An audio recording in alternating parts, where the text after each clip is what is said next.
Ok? Bom, gente, eu vou explicar como é que vai funcionar. A gente vai fazer as apresentações, tá? Vai ser de 10 a 15 minutos. Nós vamos apresentar em inglês como proposta, né, para a nossa jornada.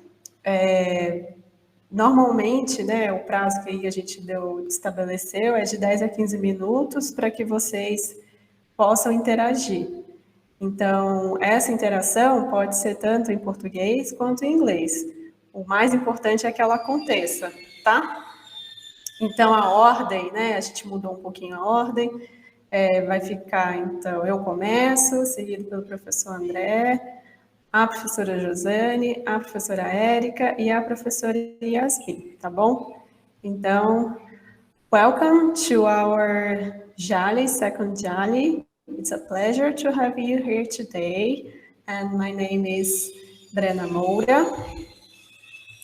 And my talk, my lecture, I don't think it's a lecture, but it's a talk, a conversation with you today is about this title, which is Why Did Men Drink Wine and Women Water? Reflections on A Room of One's Own by Virginia Woolf. This essay was first published in 1929, and Virginia Woolf starts saying, but you may say we asked you to speak about women and fiction. What has that got to do with a room of one's own? I will try to explain. So she starts her essay saying that she's going to try to answer. And as a try, I'm going to try to answer why these men drink wine and women water. Think that this question appears in the second chapter. We're going to talk today only about the first one. Okay, so there is no answer to this question, but we're going to together this afternoon try to answer it. And in the first chapter, Virginia brings to us Mary Benton, Mary Seton, Mary Carmichael. It's the same, and this is a fictional woman who goes to a luncheon at Oxbridge. It's a men's college. It doesn't exist actually, but it's a kind of combination with Oxford and Cambridge University. And at this time, as we know, women couldn't go to college. They were really polite, but they were not educated. When we say that a person is educated, it means that this person go to school and has formal education. For women at this time, they couldn't go to school. And that's why Mary Benton goes to a dinner at Fevereiro, which is a fictional women's college, because it didn't exist any college for women at this time. So we have this quote, but they seldom spare a word for what was eaten during this lunch and dinner. And I shall take the liberty to defy that convention and tell you that the lunch on this occasion. So we're going to talk this afternoon about the menu. Isn't it a women's conversation? Let's talk about food, luncheon. And let's see what they had. Basically, as a starter, they have soles sunk in a deep dish. So if you translate soles, it means a kind of linguado. And then they had partridges with vegetables. And the partridges, they are a bird, a kind of bird.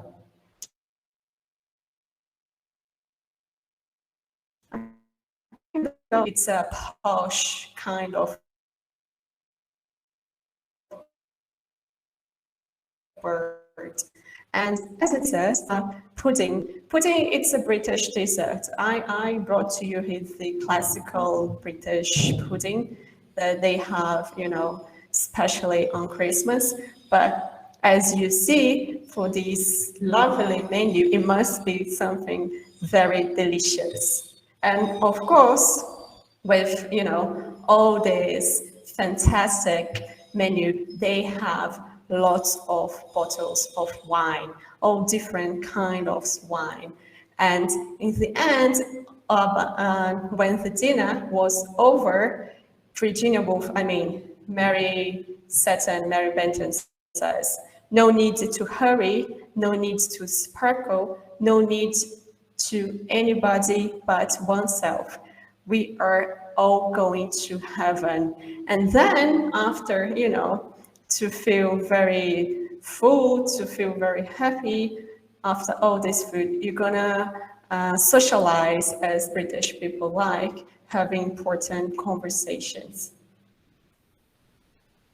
So after this lovely lunch at Oxbridge, Mary Sutton goes to Fevereiro dinner, and as you see here, we have as a starter a plain gravy soup. So it's a kind of caldo de carne, and then we have as a meal beef with potatoes. Actually, it was beef with green and potatoes. I couldn't find a better picture for you with greens, but think about it. And as a dessert, we have prunes with cream. Prunes are ameixas secas. And then after this lovely dinner, why not? It's a very honest dinner. We have biscuits and cheese, and of course, water jug. And we can see that there is a quite, you know, difference between this lunch to this dinner. And in the end of dinner, we have this passage from this essay. The meal was over, everybody scrapped their chairs back, and this is a famous saying. One cannot think well, love well, and sleep well if one has not dined well. So think about after this honest dinner, people wanted to go home and hoping to have a nice breakfast next morning. And I come back to you, the question that we try to answer here, why did men drink wine and women water? So I don't know if you have an answer ready, but let's try to answer it together. And it's nice, it's important to know that before 1880s, women, excuse me, someone is trying to come in, okay. And so before 1880s, women could not go to school. As I told you, they were really polite, but they were not educated. They could not work and they could not earn their own money. And as Virginia Woolf tells us, the law denied them the right to possess that what money that earned. It is only for the last 48 years that Mrs. Sutton has had a penny for her own. For all these centuries before that, it would have been her husband's property. So women couldn't have her own room because they were the room, as we can say again, this famous Virginia Woolf's saying. So why did women drink water at Fevereiro? And the answer is not a penny could be spared for amenities, for partridges and wine, beetles and turf, books and cigars, libraries and leisure, because the female sex couldn't work, couldn't have property couldn't have their own money, they couldn't buy bottles of wine, and that's why they drank water at this time. So thank you very much. And now let's discuss.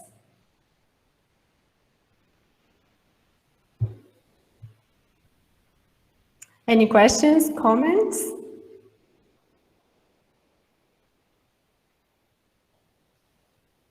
O que vocês acham? Era porque as mulheres eram muito educadas, que elas não podiam beber vinho? Porque a sociedade não permitia? Ou era porque elas não tinham dinheiro para comprar?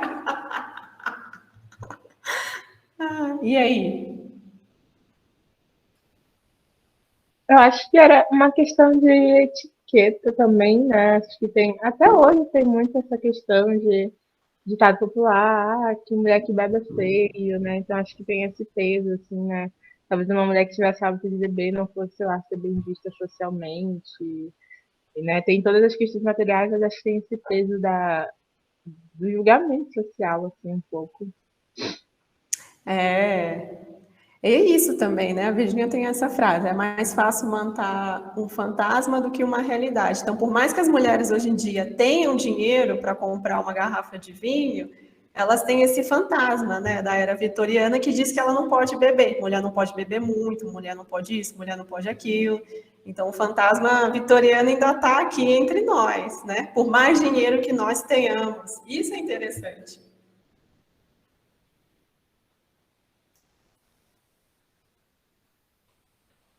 E eu acho que também é pensar um pouco isso, né? Como que ainda isso repercute, né? Assim, como isso ainda está entre nós, né? Olá, Josane, pois não. Só acrescentando, this question of inequality between men and women, a desigualdade, né, que até hoje você percebe e que é extremamente forte, que a Virginia Woolf traz como um ponto de denúncia dessa distância, né, social. Os homens podem, as mulheres não podem. Sim, mas eu acho que é interessante, porque eu já tinha lido, né? O texto ele é muito rico, assim, mas eu nunca tinha pensado nessa coisa da comida, né? Que até a comida não é igual, não é a mesma, né? Que é uma coisa tão simples se a gente pensar, mas a diferença do menu para um e para o outro. Então, a desigualdade, ela está em pequenas coisas, e ela começa no mundo doméstico, né, dentro de casa. E isso que tem que pensar, né? Ó, a Ana Carolina está falando, a mulher tem que comer leve, né? Essa coisa da mulher estar sempre de dieta, né? Não pode comer isso, aí se engorda. Acho que também a exigência que se faz em torno do corpo feminino, né? Não pode comer muito, não pode limpar o prato. Não tinha essa coisa de etiqueta também, né?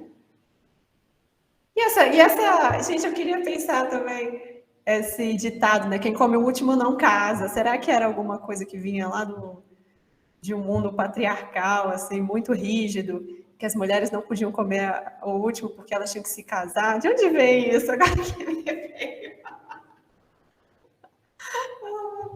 Vamos investigar. Professora, eu nunca tinha ouvido essa expressão.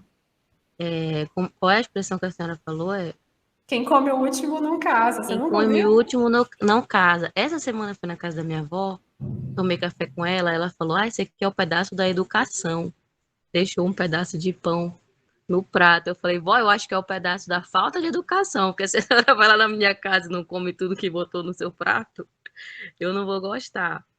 Então, realmente existe essa coisa, né? Era tido como educado a mulher deixar um pouquinho no prato. Mas esse ditado, o pedaço da educação, era só para mulheres? É isso que você está falando ou não? Acho que não. Esse eu nunca ouvi falar. Não, na verdade eu não sei. Mas é mais recorrente, né? A gente percebe mais, né? Entre nós mulheres, a gente sofre mais essa pressão aí para deixar o pedaço da educação. Um pedaço da educação, então, eu acho que tem várias coisas aí, né? Essa coisa obviamente, naquela época as mulheres não tinham dinheiro, né, para comprar o que elas queriam, não podiam ter um quarto só para elas. Lembrando que o texto foi escrito, né, fazia quase, né, 50 anos que a mulher começou a ter algum dinheiro, mas se caso existisse uma universidade para mulheres, ela seria pobre, porque não tinha dinheiro a ser investido ali, né? Era um sexo pobre.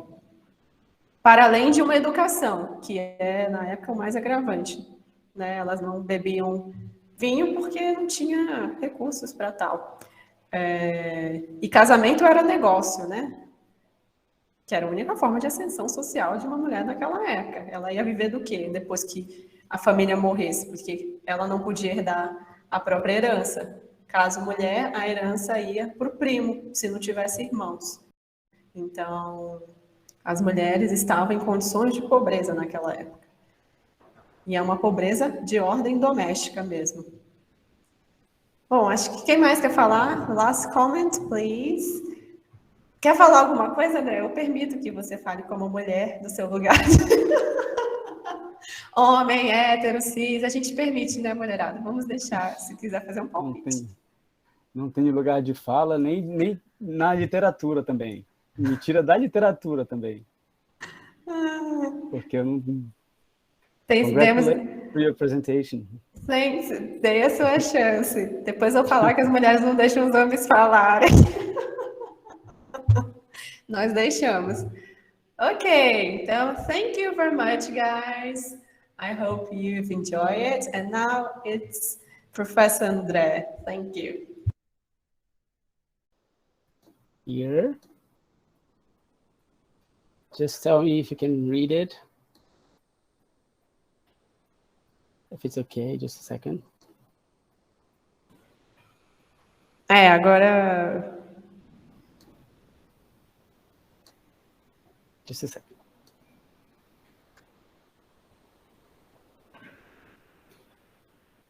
Is it too short? Is it okay? It's okay. Yeah, now it's better. Okay. Just a second.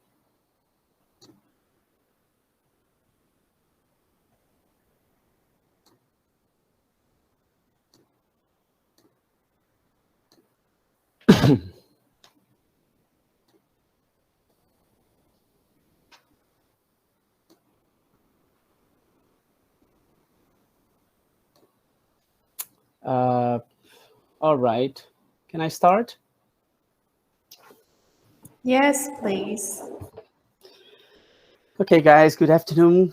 Good afternoon, my dear students. Good afternoon, my dear professors, Yasmim, our VIP invited guest.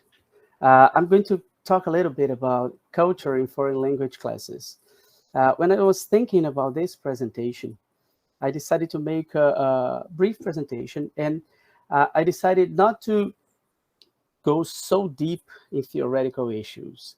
Since I'm talking to future teachers, our almost graduated teachers, students, and our students from our undergraduation course. So I'm just going to talk about some issues involved in teaching culture in foreign language classes. Okay, so I'm going to start this presentation with two questions, just for you to raise your awareness about the issue, about the topic, and to try to elicit some reflection upon it. So when teaching a foreign language, most teachers usually tend to focus on teaching grammar, teaching structure, teaching vocabulary, teaching grammar rules, and these kinds of things, and forget to deal with culture in class, right? I wonder if it's enough to teach only structure in foreign language classes. Are you going to get communication across just by knowing structure of the language? This is the second question. Okay, so it's a question for us to think about. Okay, because most of the times we are so worried about the contents of the book. I have to teach present perfect. I have to teach vocabulary. I have to teach adjacency pairs. I have to teach some rules, that I forget that there are other things to teach in our English classes. I'll give you an example, right? Here, this is a real situation. I witnessed it. I'm not the Brazilian guy in the situation, but I was at the table with them. Okay, so we were in a restaurant in the United States, and one of the Brazilian guys at the table wanted to call the waiter, right? And he started, hey, mister, sir, come here, please. At the same time, there was an American guy beside him, and the American guys got very embarrassed and said, no, shh, don't do that.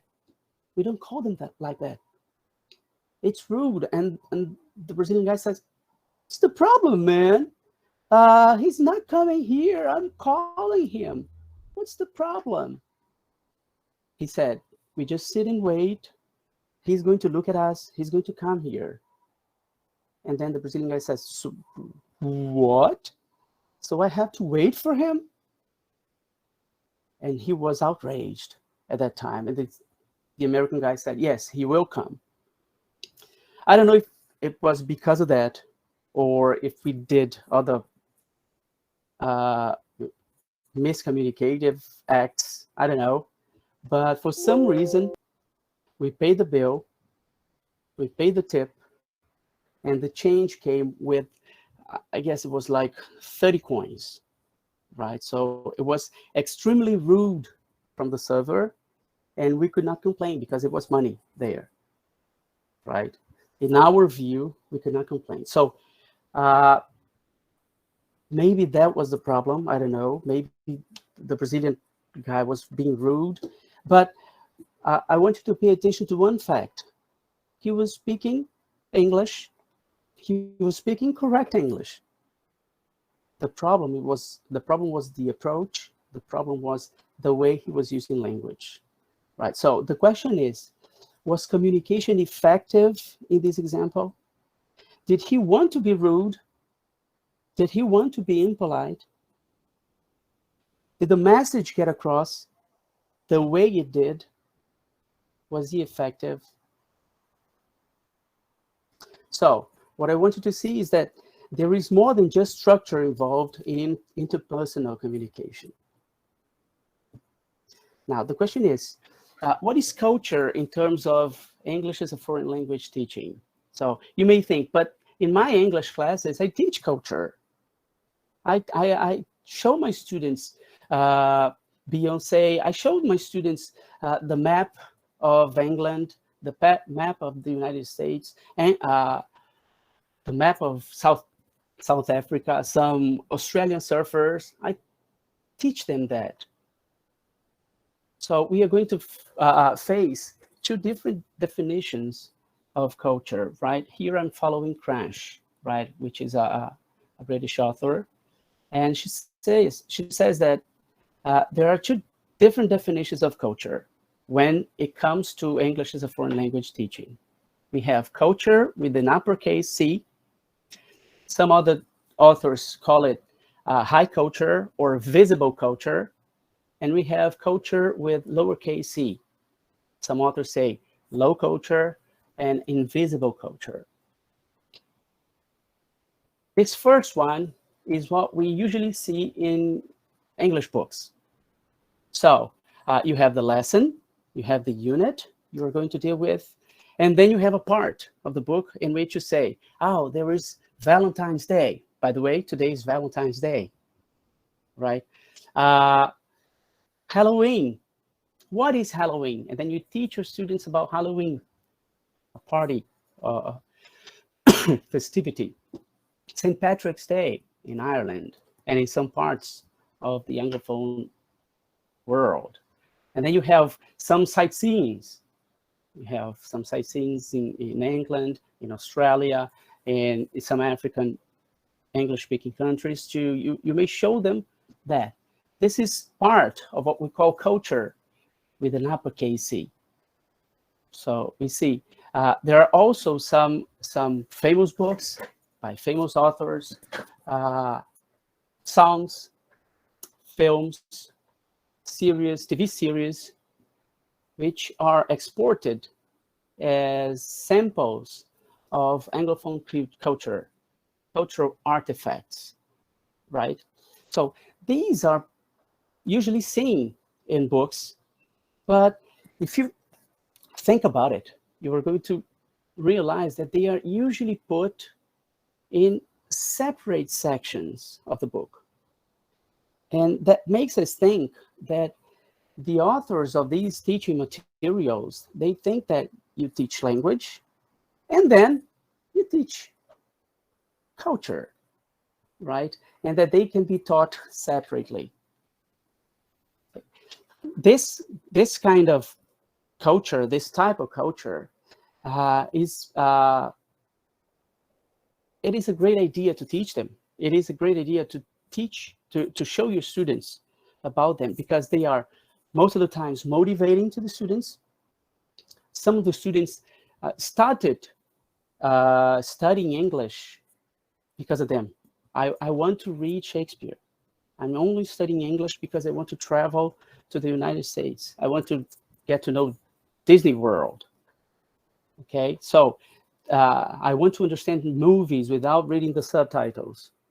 So they can be motivating, they can be rewarding, because most of the students, when they can do something, you show them some cultural artifact, such as a song, and the student understands it. So he or she feels rewarded, and they feel that they are learning. So it can also be a feedback provider for the students. So this kind of culture is also important. You have to show them.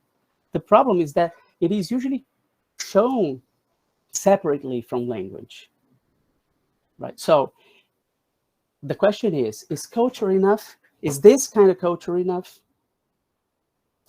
Now we go to culture with the lowercase, which means you have to show your students, you have to also show your students ways of behaving, eating, talking, dwelling, their customs, their beliefs, and values. So you are not only going to talk about structure, you are going to talk about some ways of behaving, some values, and you have to be careful with these stereotypes, right? Forget about simple generalizations.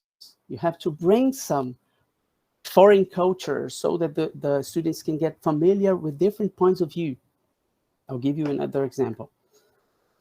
Some examples that you can bring to class when talking about culture, we have idioms, right? Those expressions. You have to talk about physical proximity, especially if your students are Brazilians, right? You don't touch, you don't hug. Only if you have intimacy. It's not so common as we do here. You have social conventions, degrees of formality or informality, politeness strategies,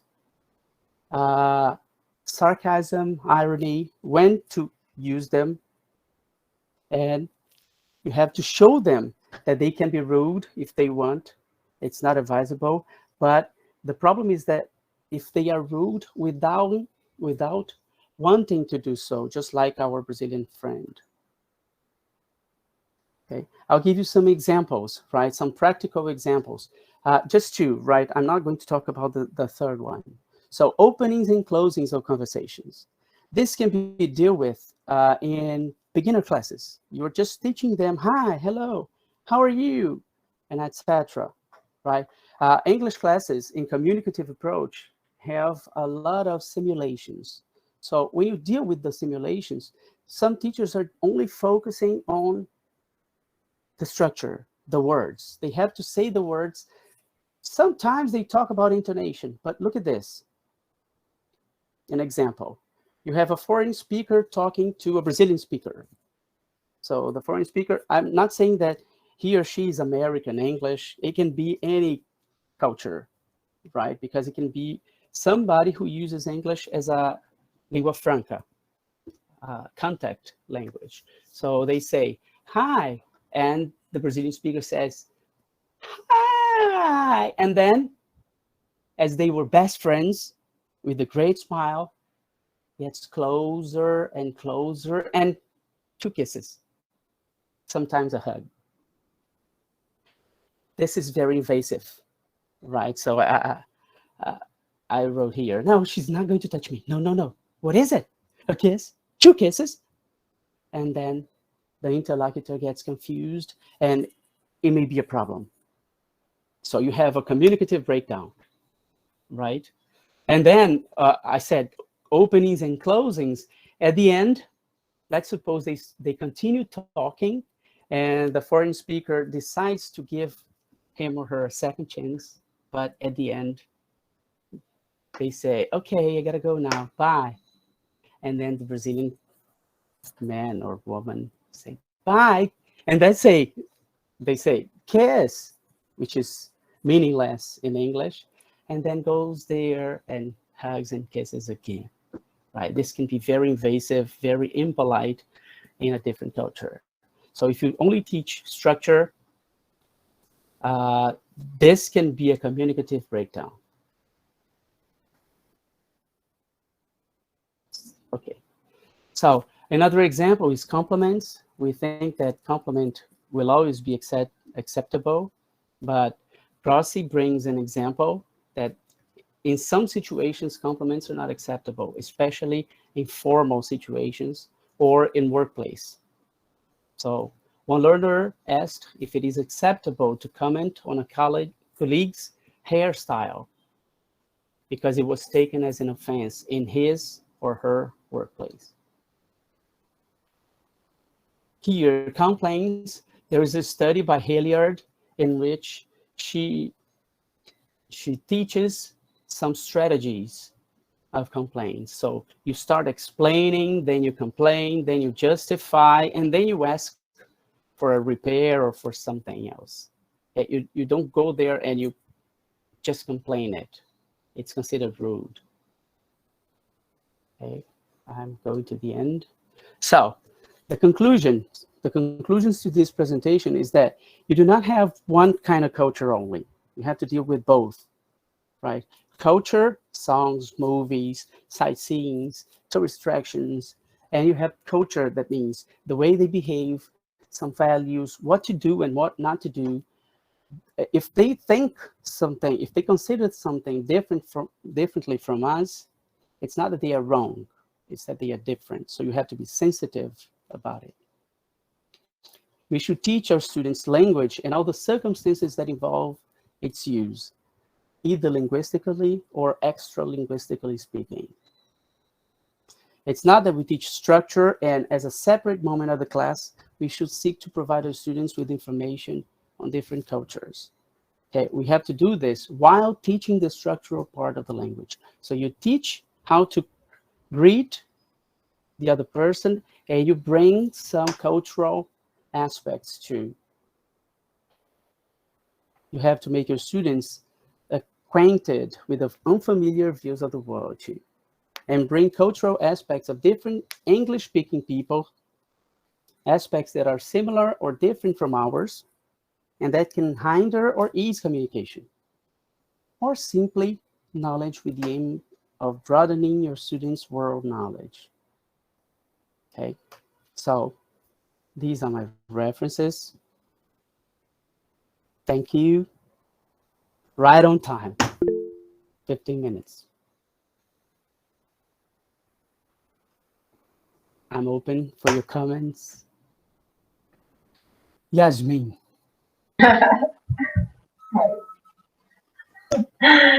Hi, a minha câmera está ligando, então as coisas não estão na minha cara.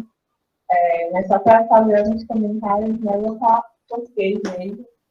Mas é que, assim, várias das coisas que você trouxe, né, que me lembram muito situações que eu vi em sala, né, na graduação como estudante, assim, tipo, de como, às vezes, os livros em inglês chegam a distorcer a realidade, no sentido de não trazer realmente essa coisa do low-seek culture. E a gente vê, por exemplo, uma coisa que eu trabalhei muito com ele. A gente estava em Touchstone, né, que era Cambridge. A gente estava em Touchstone e estava ensinando Língua Inglesa 4. E aí era muito engraçado, né, porque tinha as imagens, né, de quem falava, supostamente, e aí tinha o áudio. E aí foi muito engraçado porque tinha uma imagem que eram 2 mulheres negras, né, numa conversa. Aí eu coloquei para eles ouvirem. Aí depois que eles ouviram, né, a gente fez um saltozinho na parte conteúdo, eu falei assim, olha, isso aqui nem no 7º círculo do inferno, são 2 mulheres negras conversando, tá? Aí eu peguei no dia seguinte, eu trouxe um pedaço de um seriado que chama The Black Ladies Sketch Show, da HBO, que é tipo um áudio de 18 segundos, assim, e eles só faltaram chorar, assim, porque era aquele Black English, bem a Black English for the Hood. Aí a gente teve assim, a gente ficou tipo uma meia hora naquele diálogo, para eles entenderem o que estava sendo dito. E algumas coisas que surgiram, tipo a palavra niga, não, o uso, né, da palavra niga entre eles. Aí eu falei lá, assim, que até mesmo nós, pessoas negras do Brasil, nós não temos a autorização, né, de falar essa palavra, que é algo muito... Então, trazer várias coisas. Essa questão das celebrations, que você tem saído do Halloween e tal, também tem comunidade do Touchstone, que é sobre celebrations, né? Aí eu peguei Thanksgiving e a gente fez um debate sobre Thanksgiving com a cena da Vandinha em Família Adams 2, que ela queima lá, né, o que está tendo assim, né, a pecinha de Thanksgiving deles, né, do suposto almoço entre os indígenas e os colonizadores, e aí a Vandinha chega lá e queima tudo, né? A gente fez um debate sobre isso em sala. Então é muito interessante, assim, que quando a gente trabalha, né, com a formação de professores, a gente tem que fazer isso para eles, porque o livro chega, sabe, quando tu pega aquele Touchstone ali, não existe o Jim Crow, não existe nada, assim, sabe? É como se o inglês fosse aquela língua white standard English, e assim, acabou, Yes. e não é assim, sabe? Existe uma reflexão a fazer também a respeito disso, é que, por exemplo, o Touchstone é uma coleção internacional, né? Então ela é feita para tentar abarcar variedades diferentes de inglês para diferentes públicos. Então, se o cara vai vender, por exemplo, para a Ásia, o inglês, lá você já tem que levar em consideração o inglês australiano, o inglês com sotaque japonês, tailandês e outros países de lá. Então, o que eles fazem? Fica muito difícil de você trazer exemplos de cultura para ser, por exemplo, só ensinado. Eu vou ensinar como é que a cultura... Primeiro que, por exemplo, você pega cada país, é como se alguém chegasse... muito comum, por exemplo, em livros de português como língua estrangeira, dizer que no Brasil todo mundo come feijão com arroz. Você pega, faz uma generalização, nos Estados Unidos todo mundo toma um café da manhã com bacon and eggs, né? E o sanduíche de almoço, tá? Você faz umas generalizações que é um perigo. Então eles ficam, para não cair nessas imprecisões, eles deixam um pouco de lado. E o que é importante é você falar para os seus alunos, quando você estiver ensinando, um pouco da sua experiência de vida, se você tiver, se não você investigar essas coisas e mostrar para os alunos que eles têm que ser culturalmente sensíveis para perceber essas diferenças. E quando eles interagirem, eles saberem, olha, esse cara que está falando comigo, seja ele nativo ou não está falando comigo em inglês, ele pode, por exemplo, não querer tocar em mim. Ele pode ter outros modos de falar, ele pode se incomodar se eu falar alto. Ele pode me incomodar se eu rir toda hora. Né? O que será que fica sempre observando e sensível a essas diferenças? Mas o livro não vai trazer, porque ele não consegue, não é só culpa do livro. Né? A gente sabe que tem o Inner Circle, geralmente eles trazem normas de Estados Unidos e Inglaterra, porque são de maior prestígio, mas mesmo assim eles não conseguem. Trazem culture de festivities, etc. Isso a gente percebe. Mas... Mais alguém? Obrigado, Yasmim.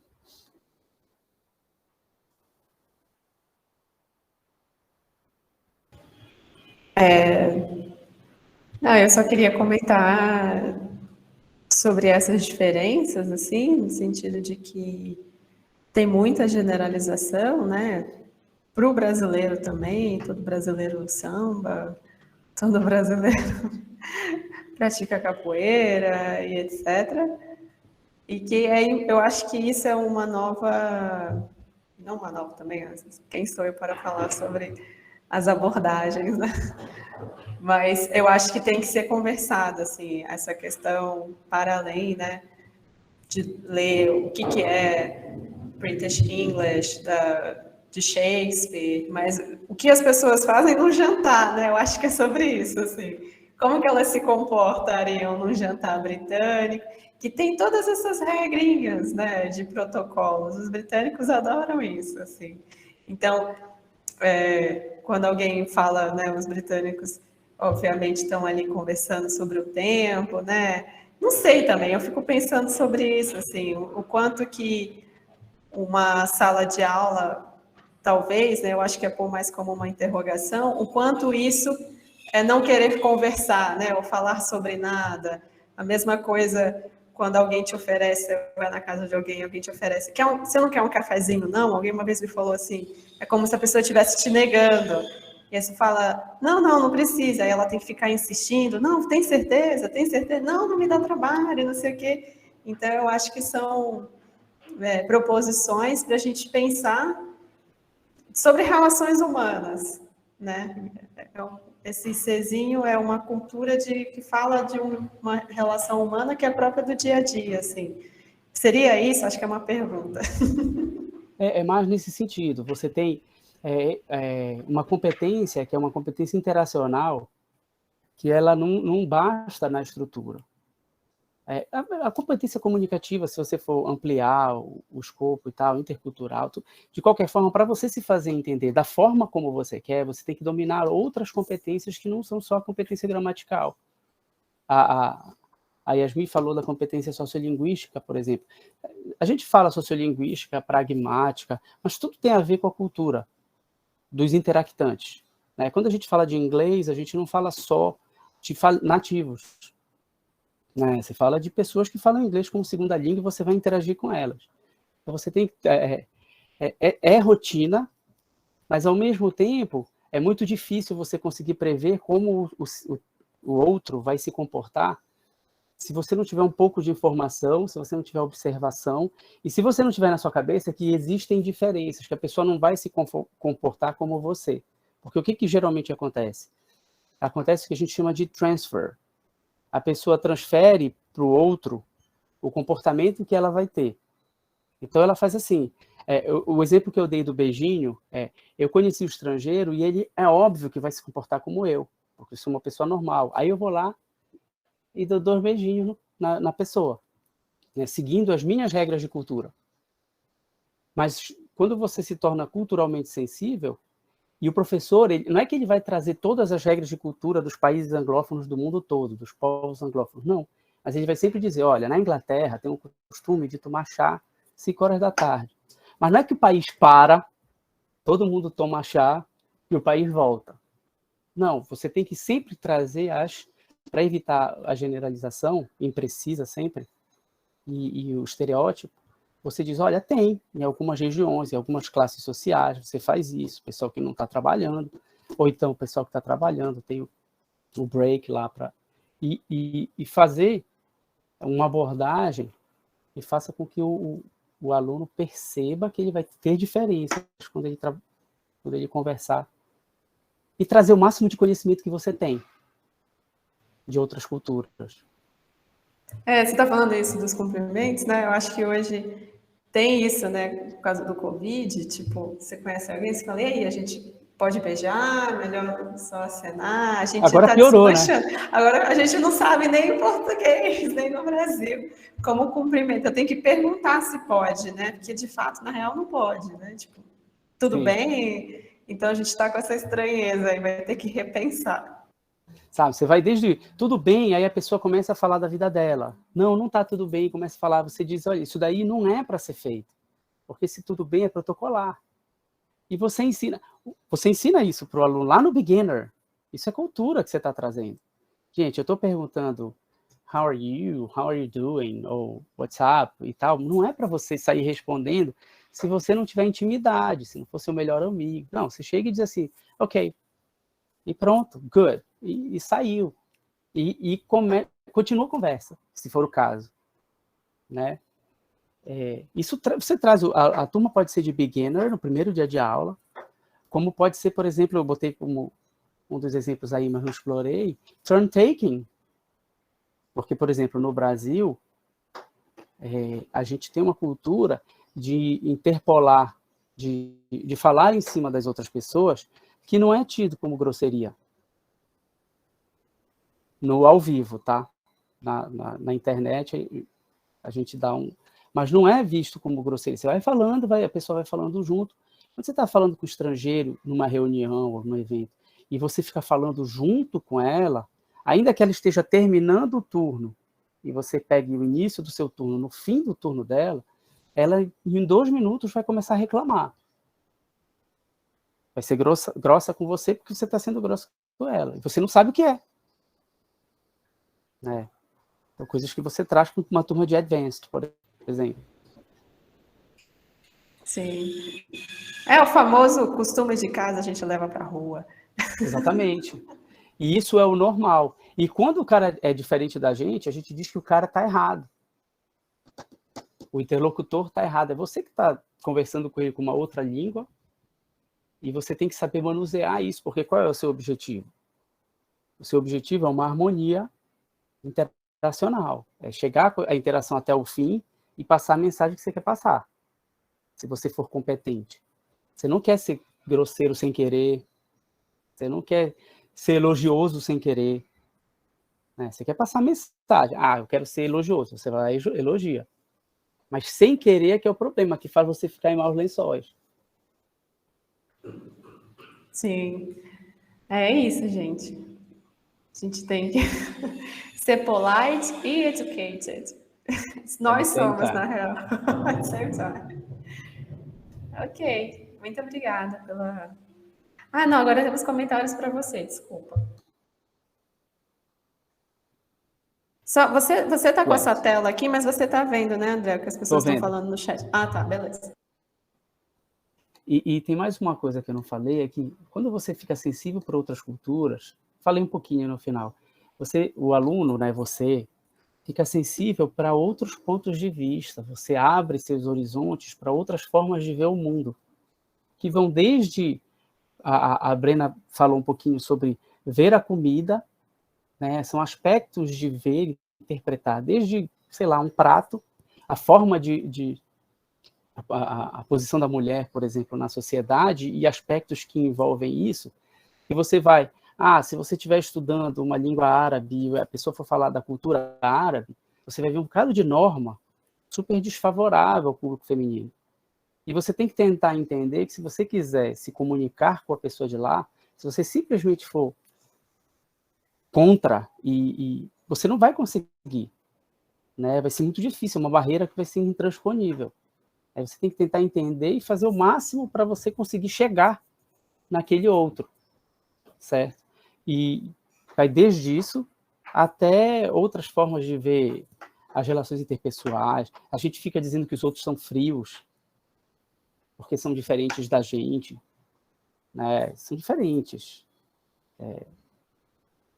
Não é mais frieza ou o calor humano que a gente tem. Eu acho que são formas de se estar no mundo, né? E a gente cresce um bocado. Tem maneiras de se estar, assim.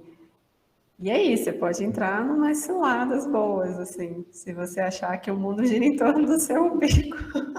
Da sua cultura, que todo mundo tem que agir como você e o resto está tudo errado. Sim. Inclusive, eu acho que isso é muito do paraense, tá? É muito engraçado, porque meu pai é japonês, e aí, às vezes, acontece, as pessoas me perguntam muito se eu sou daqui. Aí eu fico revoltadíssima, porque eu sofri muita misoginia, muita xenofobia no Sul, por ser nortista, né, por ser amazônica. E aí eu chego aqui no Pará e toda semana todo mundo vem perguntando de onde eu sou. Aqui em Belém, que é metade, tipo assim, eu sou daqui, né? Só que eu não sou tão, acho que aberta quanto o paraíso, porque tem muita coisa do japonês, assim, de ser um pouco mais competitiva. E aí acontece muito, aí as pessoas acham que, e aí o pessoal fica me falando, que poderia ser mais assim, eu falo, não tem que ser assim, vocês têm que entender que a gente é diferente, sabe? E sem contar que cada pessoa tem sua história de vida, e cada pessoa tem sua identidade, cada pessoa tem sua forma de se comportar. Isso, quando você é sensível para essas diferenças, você vai perceber que não importa de onde seja o seu interlocutor, quando você for falar com ele, seja da língua inglesa, vamos falar, como uma língua franca, e é isso que você quer do seu aluno, que ele seja eficiente comunicativamente, você vai ficar observando as facetas, as idiosincrasias do indivíduo. Você foge das generalizações e vê que ele vai fugir também, em alguns aspectos, da generalização. Vou conversar com a Yasmim, sem conhecê-la, vou percebendo que ela não é tão aberta quanto aquela imagem que eu tinha do brasileiro. Né? Aí vamos modulando a minha fala para que eu possa me comunicar abertamente, para que a comunicação seja mais efetiva, mais eficiente. Sim. Não, e voltando à questão do gênero aí, né? Então, assim, também, a gente vê uma mulher falar, posso falar com a mulher usando muitos diminutivos, por exemplo, Sim. né? Porque ela é mulher, ou homem, homem, não vou falar diminutivo com outro homem. Então, a gente fica baseado nisso, assim. Eu acho que é esse o lugar mesmo de desconstruir e ver, enfim, que também a gente tem que se desconstruir para poder ver esse outro. Você quer comentar algum dos... Eu já virei a mediadora. Você quer comentar sobre o que disseram aqui no chat, André? Tem alguns comentários. Eu não tinha visto da Vitória, Regina. A Yasmim botou Raimana, né? Por aí. É louco, pensa.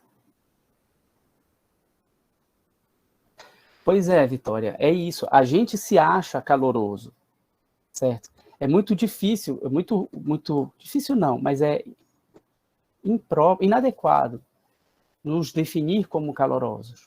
Porque isso faz com que, para a gente dizer que nós somos calorosos, a gente põe um valor positivo nisso, se comparando com outras culturas para as quais a gente coloca um valor negativo. Entendeu? Exatamente. Para as outras culturas, não é que a gente seja caloroso. Muitas vezes a gente pode ser interpretado como invasivo, como eu falei. Né? Se tocar, como a gente toca muito nas pessoas quando a gente está conversando.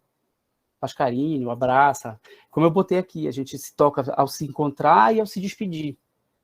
Em outras culturas, isso não é natural, porque você deixa tocar você a pessoa com qual você tem intimidade. Não que, aí se a gente for olhar o diferente como errado, a gente diz que o cara é frio. Que a pessoa é fria, mas na verdade, em algumas culturas, você tem que dar autorização para a pessoa tocar. Certo? No Brasil, pelo menos na nossa cultura aqui, a gente tem uma certa proximidade física mesmo. Se eu estou conversando com a Brena lá na UEPA, a gente fica próximo, a gente fica a 1 metro ou menos de distância, sem causar incômodo. Se você faz isso com determinadas culturas, essa pessoa vai ficar dando passo para trás. Você dá um passo para frente, ela dá um passo para trás. Você dá um passo para frente, ela dá um passo para trás. Até você encurralar e você não percebe que você está encurralando a pessoa. Quando fica tocando. Certo? Aí a gente diz que eles são frios. Na verdade, esse contraste deve ser observado como diferenças. Né? Isso acontece com eles também, tá? Se eles forem ter aula de português como língua estrangeira e for um inglês, o professor tem que dizer, olha, eles se comportam de forma diferente, não estão errados. Não é que eles sejam invasores do nosso espaço, eles sejam, sei lá, salientes ou outra coisa. Não, é porque eles fazem, como eles se comportam. A mesma coisa teria que acontecer também. Posso contar uma história que você está falando? Muito bizarra, porque uma vez eu fui numa loja, não lembro bem o que era, mas tinha muita gente, tinha uma loja em promoção em São Paulo, né? E aí a pessoa que me atendeu, ele era um alemão que falava português, mas assim, ele era um representante da loja, etc. E aí eu sei que ele falou alguma coisa para mim e me encostou algumas vezes. Eu falei, isso não é de alemão, ficar encostando nas pessoas. Então, por né, eu que trabalhei com português para estrangeiro, foi ensinado a ele que estava tudo bem tocar nos outros no Brasil e que ele deveria fazer isso como um ato de, sei lá, gentileza. Até de politeness, né? E eu fiquei, meu, mas por que você está tocando nas pessoas? Você não toca as pessoas, entende isso? Então, é como se ele tivesse que tocar, né? Tipo, vamos aqui, não sei o quê. Então, isso também acho que não tem que ser ensinado, né? Que nós brasileiros gostamos de tocar nas pessoas para parecer simpáticos, assim. Pois não é. deixa...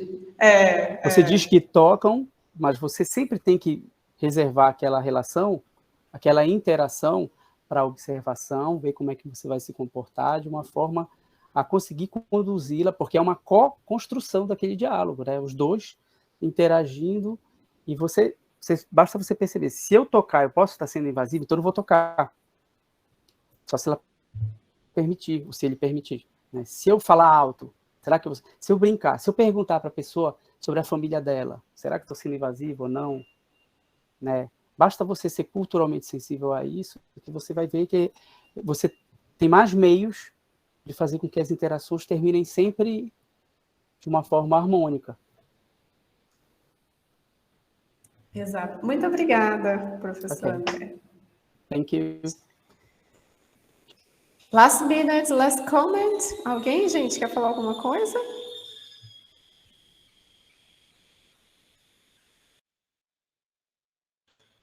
Acho que não.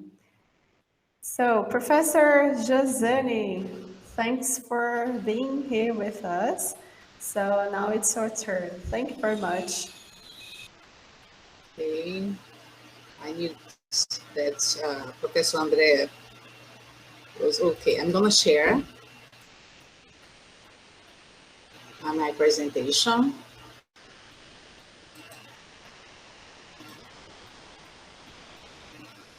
Okay, just a minute. Tell me if it's okay. Can you tell? Yes? Not yet. Can you see well the presentation? Not yet. Not yet. Let me see what happened here.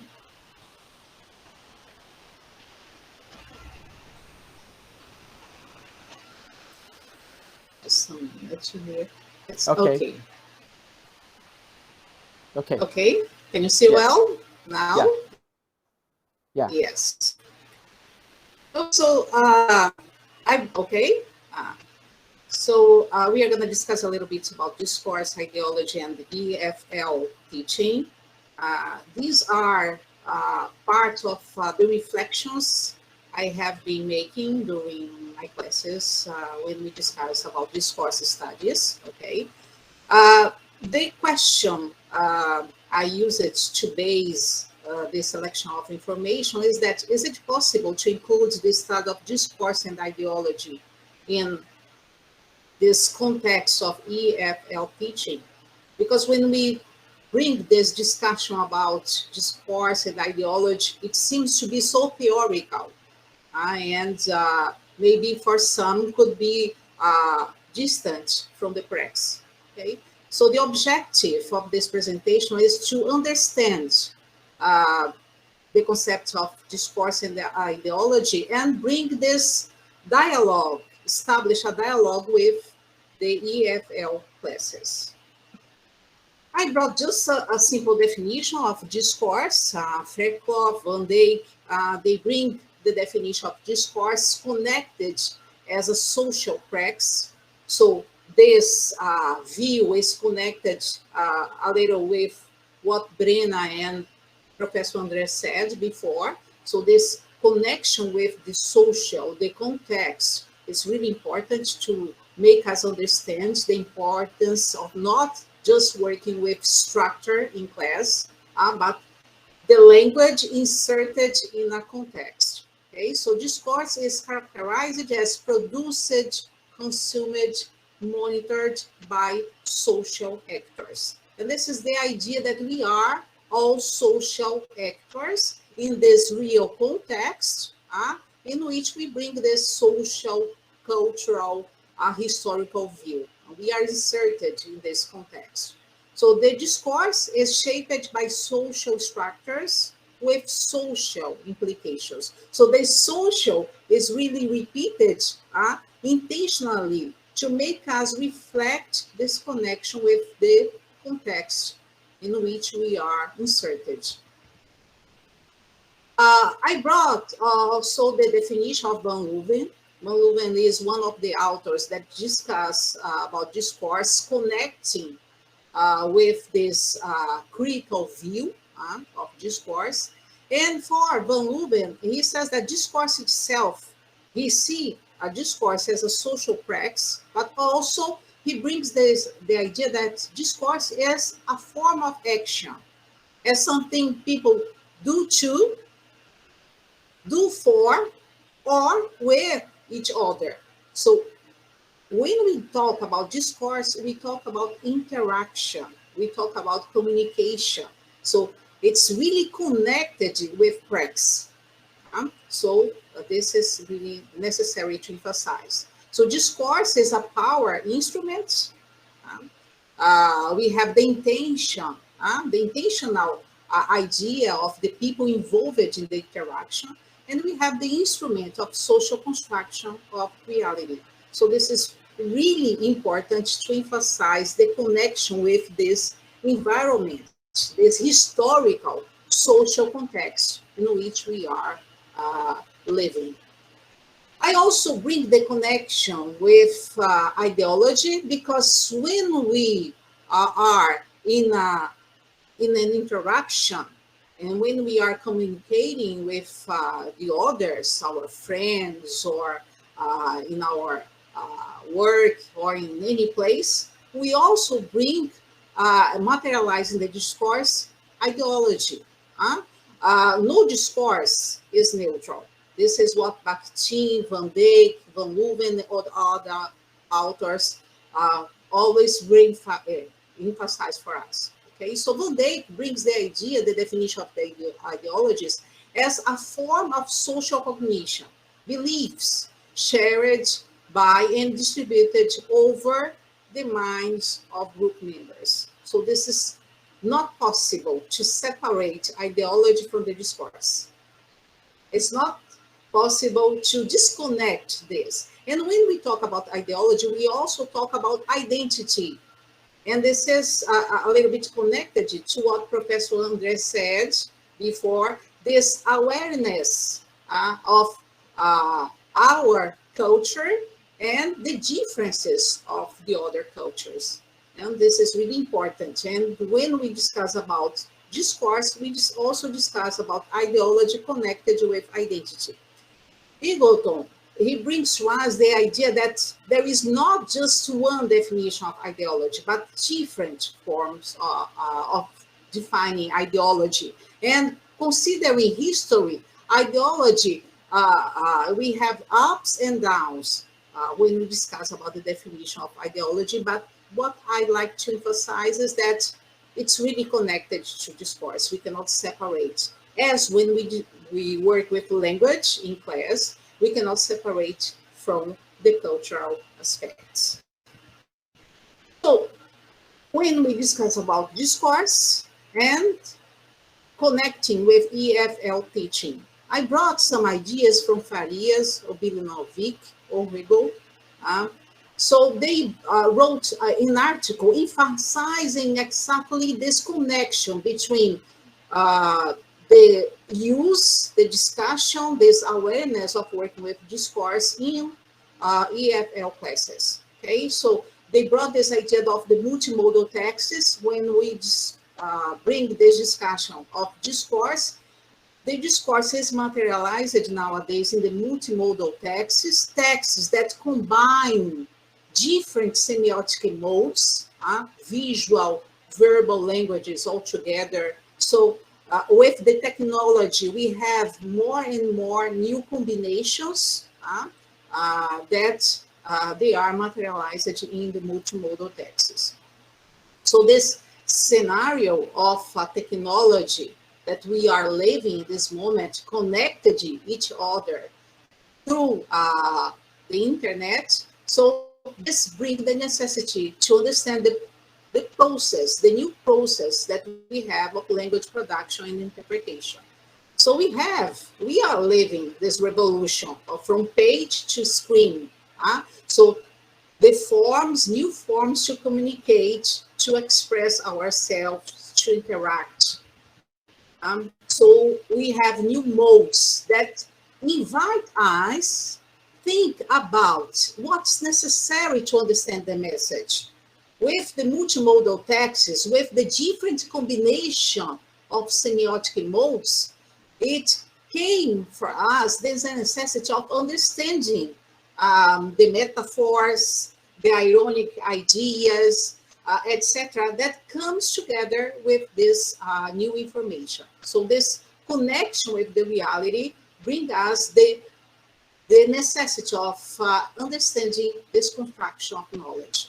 Okay, so this discussion of the discourse connected with the social, historical environment make us see the necessity of developing the four skills altogether, interacted, not separated in different EFL contexts.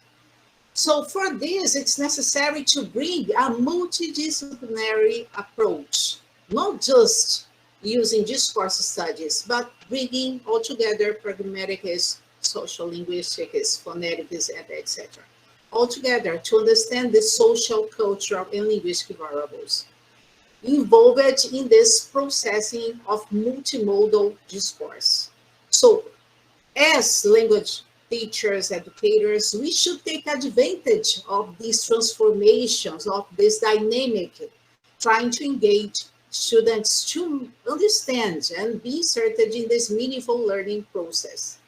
I brought just an example of the results of our discussions in discourse studies. After discussing about discourse, ideology, identity, so the students that make part of the undergraduate course at UEPA, so they produce some suggestions of using multimodal texts in classroom, bringing the discussion about racism, just the discussion about racism, but the anti-racism discussion is really necessary. How it's connected to the discourse ideology and how this make part of our identity in understanding the other's culture.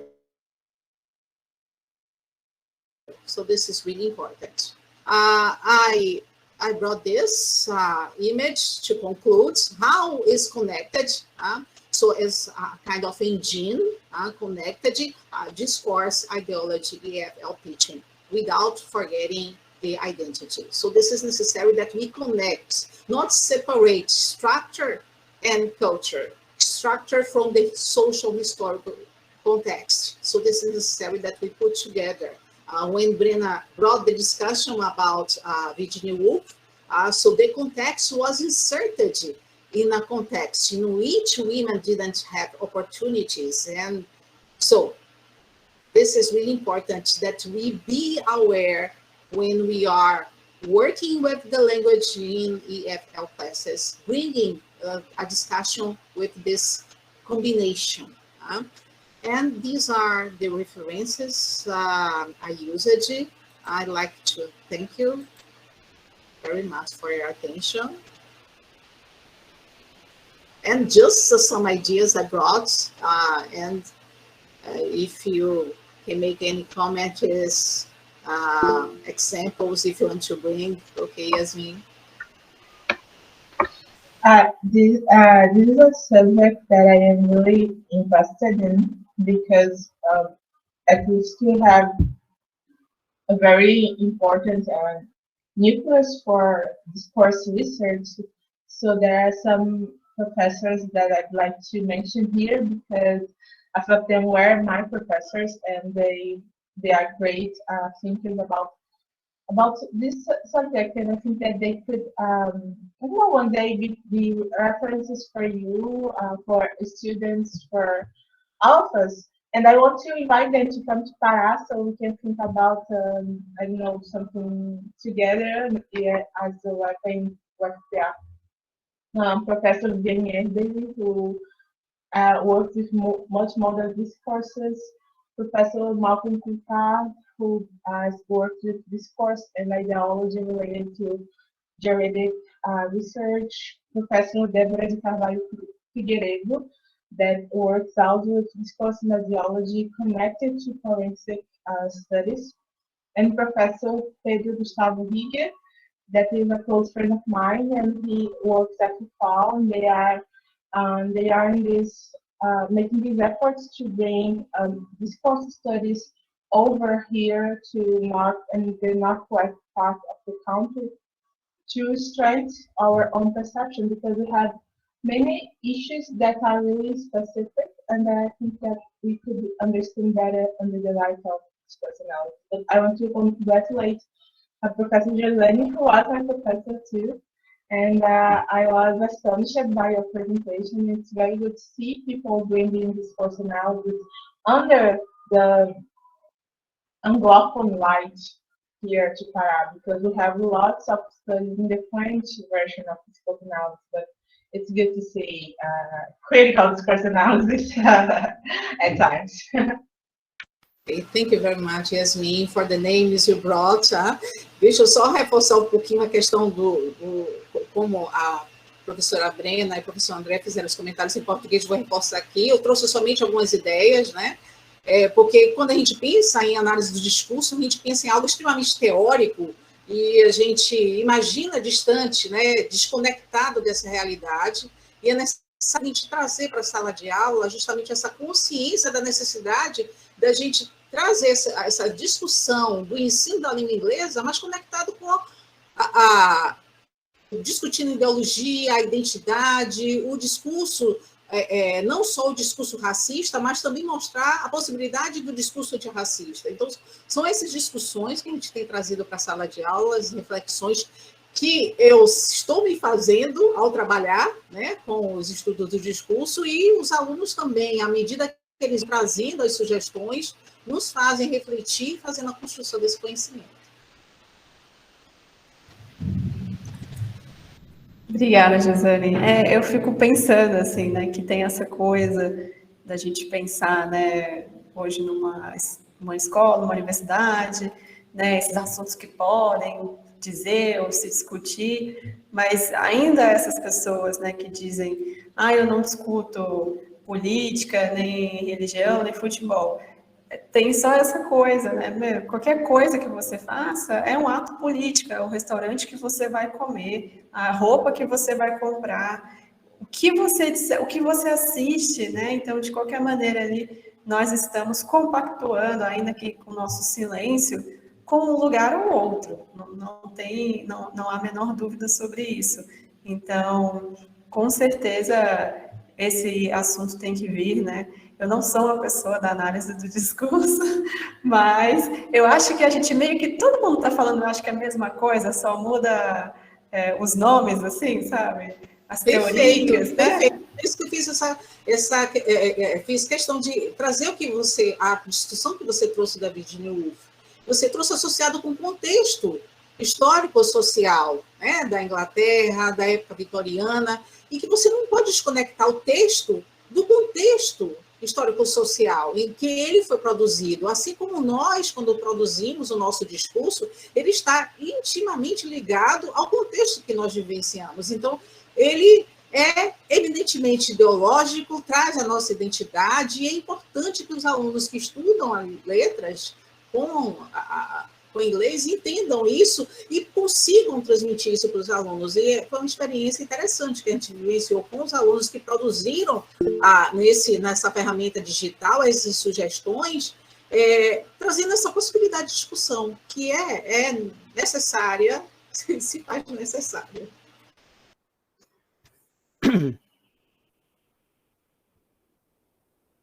Sim, professor André, pode falar.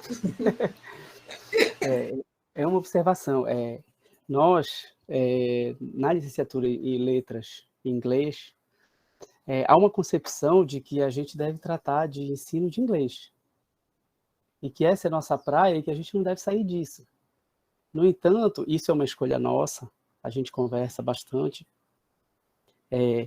sair disso, porque acaba, por exemplo, em alguns pontos, nós somos estigmatizados como não sendo participantes da vida social, né? Porque a gente dá aula de inglês, não sei o quê, o inglês como curso livre geralmente é um pouco elitista e tal, isso está se transformando, mas é com o tempo que se transforma. A gente teve um drawback agora, desde 2018, mas pode ser que evolua novamente mais para frente.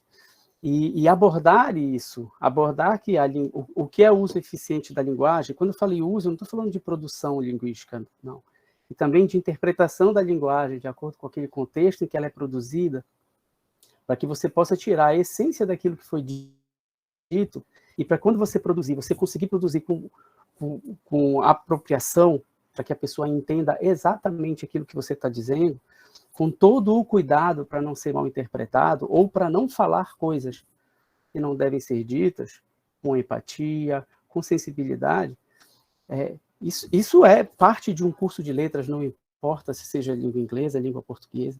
Isso a gente tenta fazer nas nossas discussões com os nossos alunos, percebam, porque eles vão sair como formadores de opinião. Vocês vão ser autoridades. Eu sempre falo, quando a gente está em aula de sociolinguística, eu sempre falo, vocês vão ser autoridades, vocês vão ser consultados em assuntos a respeito da língua. Vocês têm que saber o que vão falar. Se vocês ficarem muito empolados, falando só teoria, vocês vão alcançar aquela pessoa com que vocês estão falando? Se for num evento científico, vão. Mas se for dentro de casa, vocês não vão. Vocês têm que saber modular o discurso e tem que saber o que vai falar. Tem que tomar cuidado, porque é um capital que vocês têm que deve ser usado com muito cuidado, porque nós somos formadores de opinião. A Brena falou agora eu não discuto política. Você falou oi, você já está no meio. Tá? Você falou oi, escolheu oi, olá, tudo bem, como vai? O que você escolheu para falar já passou por um filtro dentro da sua cabeça e você que escolheu aquele léxico. A mesma coisa vai ser quando você estiver com seus alunos em língua estrangeira. Não é tornar a aula de língua estrangeira uma aula de análise do discurso. Como eu falei, também não é para falar de cultura a aula inteira. Mas você traz esses conhecimentos para fazer o seu aluno um agente transformador do mundo também. Para o bem, né? De preferência, não vou fazer o contrário. Para o bem.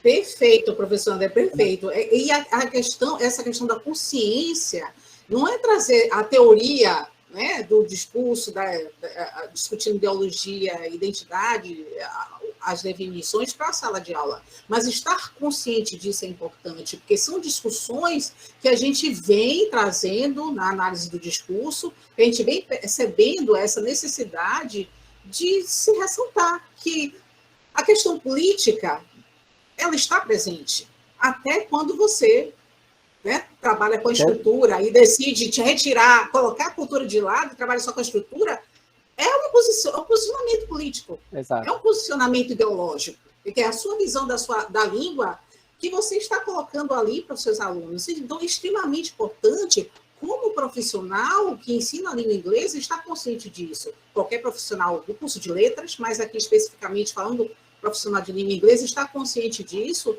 e saber justamente respeitar, né, a questão da tolerância que a gente está vivendo agora, um momento de extrema intolerância e de um discurso de ódio que se faz presente. Então, é necessário a gente se apropriar desses mecanismos para entender melhor, né, e poder se manifestar melhor, e poder passar melhor as informações para os alunos. É importante e é necessário.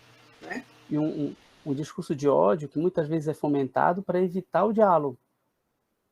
Você fecha as portas e você não convence ninguém, você não consegue falar com ninguém. É bom para quem não tem argumento. Sim, perfeito. Fecha a porta. Perfeito. E o discurso de ódio que está se tornando, né, as pessoas estão cometendo crime e achando que estão praticando a liberdade de expressão. Então, essas discussões, elas são importantes, elas não se distanciam de língua inglesa. A língua inglesa fica parecendo que fica à parte de tudo isso. E com os estudos do discurso, a gente traz a necessidade dessa discussão para uma melhor consciência do profissional.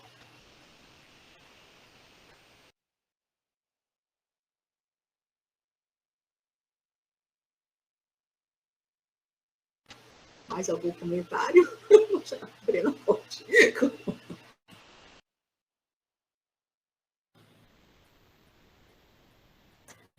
Muito obrigada, professora Josane. It was amazing. Thanks for that. And now we're gonna have Professor Erika. Hi, Professor Erika, welcome. Thank you. Let me try to share my screen. Just a minute, please. Ok. Uma janela, uma guia. Olha, é um ato político. Você vai escolher a guia ou a janela? Pense bem nisso.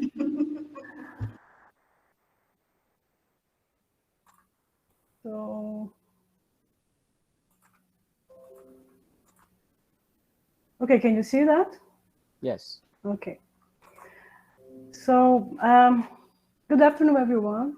It's such a pleasure being here today, learning so many things from my colleagues. My name is Erika Castro, and I'm going to talk a little bit about the anti-bias education or anti-bias curriculum. Okay, what English teachers can do about it. It's something that has been calling my attention as a practicum supervisor, because I've been trying to assist in-service and pre-service teachers to integrate course content into their teaching practice. And anti-bias education is something that calls my attention because it is considered to be a kind of activist approach, I would say, because it challenges prejudice, stereotyping in classroom, in school environment in general. It supports students' rights to be who they are, and it fosters respect and empathy above all. Okay, it's important to mention that the anti-bias curriculum was designed for the early years classroom, like children of 3 or 5 years old, but it doesn't mean that it cannot be adapted to other groups of learners, like ensino fundamental maior, menor, or even ensino médio. Yes. So, one of the pioneers, okay, one of the main important writers, researchers in this field is Louise Derman Sparks. She has worked for over 60 years on issues on diversity and social justice as a preschool teacher, but also as a member at Oaks College. I think it's in California, if I'm not mistaken.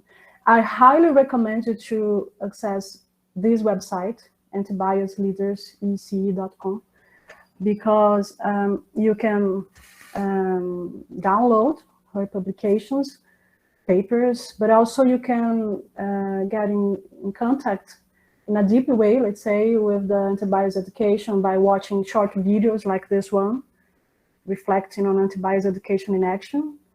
And you can get connected to the field. I think it's interesting. A definition by Professor Derman Sparks. Okay, so anti-bias curriculum may be defined as an active or activist approach to challenge prejudice, stereotype, and bias, and all the isms that we know. There is another website that I highly recommend you to visit as well, from the National Association for the Education of Young Children, which is a professional membership organization that works to promote high quality education for young children. And they use one of her books, this one, Anti-Bias Education for Young Children and Ourselves. Okay, I got some statements that I want you to read with me, and we can talk about it later or reflect on that. But there is one question that I brought as well, I got from the website. That is the following one. When adults don't actively guide children's thinking about diversity, how do children make sense of information about people who are different from themselves? And I think we could adapt that question by changing the words adults and children, if possible, of course, for teachers and students in general, because I think that those kinds of debates and discussions can be developed in all classes. Right, so talking about young learners, there are some statements in this website that caught my attention because they are clear examples of internalized, learned things that everyone, all of us, we learn things like this. It depends on, of course, it's a general thought, but consider the society in which we live in. So for example, the first one, a student of three-year-old student, she is talking about her teacher who has a strong accent of English, and she says, I don't want to sit next to her, she talks funny. Also, you have a 4-year-old from a single mom family, and that says, I don't want to, when she knows that they are going to make cards for Father's Day, right? There is also a white 4-year-old to an African-American friend, and she says, you can't be the princess. Princes have blonde hair. And last but not least, you have some boys, 5-year-old boys, singing to their classmates, no girls allowed, no girls allowed, we're big, we're superheroes, no girls, no girls. So we know that some children, they learn their prejudices at home in general. Okay, there are some exceptions, but we don't have time to talk about them. But anyway, some parents are not open to new points of view, we can say that, but some authors from this field, they state that incorporating family members into early childhood programs, considering the anti-bias education could work. Although it's not so easy to do that. It's important, but it's difficult as well. But considering what's possible to develop in classroom, okay, teachers can intervene with some strategies, with some follow-up activities, trying to confront or to fight against the effects of messages like those.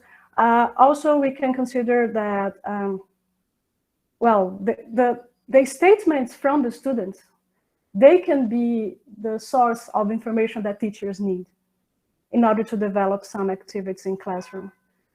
Okay, so they have the opportunity to learn from their own behavior, let's say, and in an anti-bias classroom, so they learn to respect the human differences, recognizing the bias and also speaking up for what is right.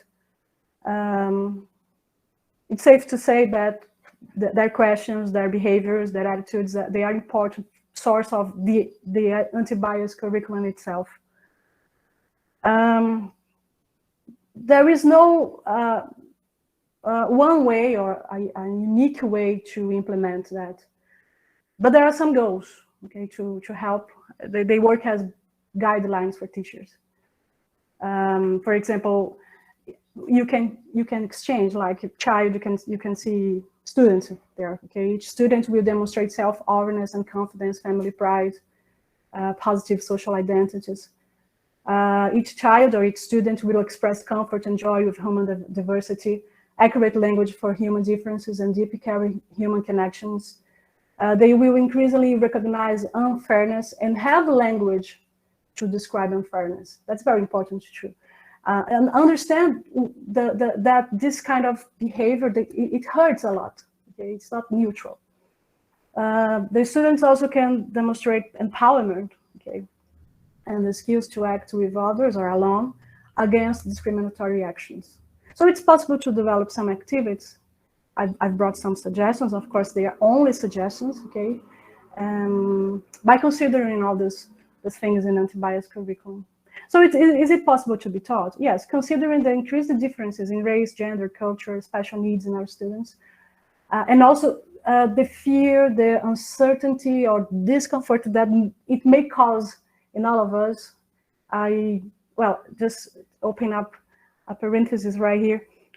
As an English teacher and as a learner as well, I haven't seen so, well, I haven't seen so many things in our field, so many tools or so many discussions that can consider those social issues. And I miss a lot this kind of thing. We live in a society that is influenced by the colonial heritage, yes, and sometimes I feel that EFL or ESL teachers, but consider the context of Brazil, of course, that, you know, I think that sometimes we think these are controversial issues or taboo you know, and we don't want to be uncomfortable in classroom because sometimes it's dangerous as well. I understand that, considering the reality we're living in. But anyway, it's important. It's necessary to encourage pre-service or in-service English teachers to understand and try to develop some anti-bias curriculum strategies. I don't think it's impossible. Just need some strategies. There are some guidelines and materials and so on. So, for example, let's take celebrating Family Day instead of Mother's and Father's Day, because you know, in the traditional narrative, people recognize just one type of family. You know what I mean? Even our textbooks, it's very well. I don't remember to see any kind of different family in our textbooks. Maybe I haven't seen the recent ones, the recent publications, but most of the times we have just a father, a mother, 2 kids. Sometimes they are blonde. Yes, just in that portrait, in that framed thing. Well, we should talk about the differences in families. Also, if you consider, for example, some holidays, like, for example, Christmas or Easter, is it okay to assume that these commercialized versions of holidays, they are neutral?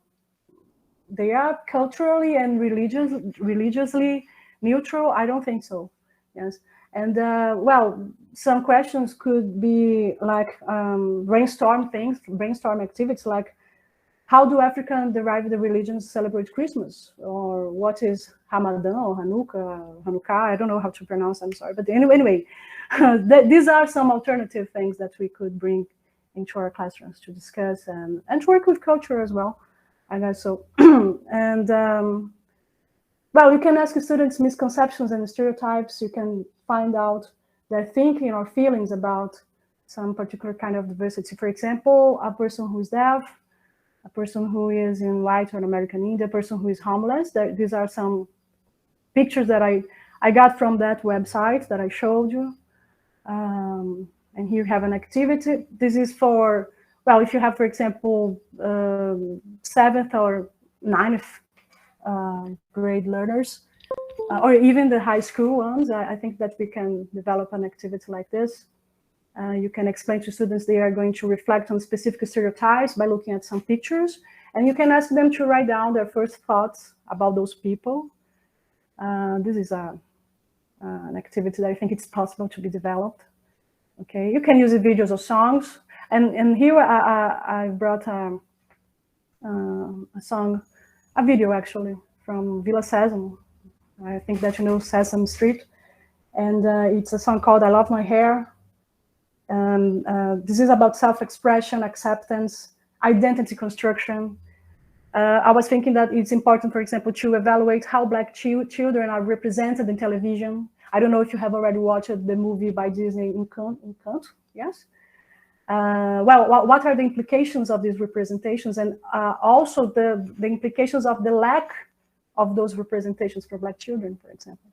So this song is I love my hair, I really love my hair. The lyrics, there's nothing else that can compare with my hair. So it's something simple, you know, it's not something that, you know, from another word, or it's something simple to put in practice, I guess so. Well, we have another source here. It's about gender identity. The book Keep Climbing Girls. It was written by an actress, an American actress in the 50s. I got surprised by that. I think it's Bea Richards, yes. And this is a poem. Well, this book is based on her poem, according to what I have read. So this is a poem about girl power, right? The main character is, she has to prove her bravery despite all the threats that she suffers. And she is called a tomboy, and that has a lot of negative connotations, but she doesn't care about that. So it's another way to bring a little bit about feminism inside the classroom. And yeah, I think it can be developed not only with early young learners, but also even with adults. I think it's interesting too. And one of my favorite ones is Todd Parr's books. I think that Todd Parr is so inspiring. I have bought some books by him, and he empowers children a lot around the world. His books were translated into nearly 20 languages. And the messages that he brings is he writes about just like be kind, love yourself, be who you are, and he uses what he call eye-catching primary colors, and he has received lots of awards as well. So it's okay to be different. This picture is from a book called "It's Okay to Be Different." Small, medium, large. Well, we can work. You can develop a lesson plan about anti-fat attitudes, for example. It's okay to be a different color. It's okay to have no hair. And there is another website that I recommend you to visit as well.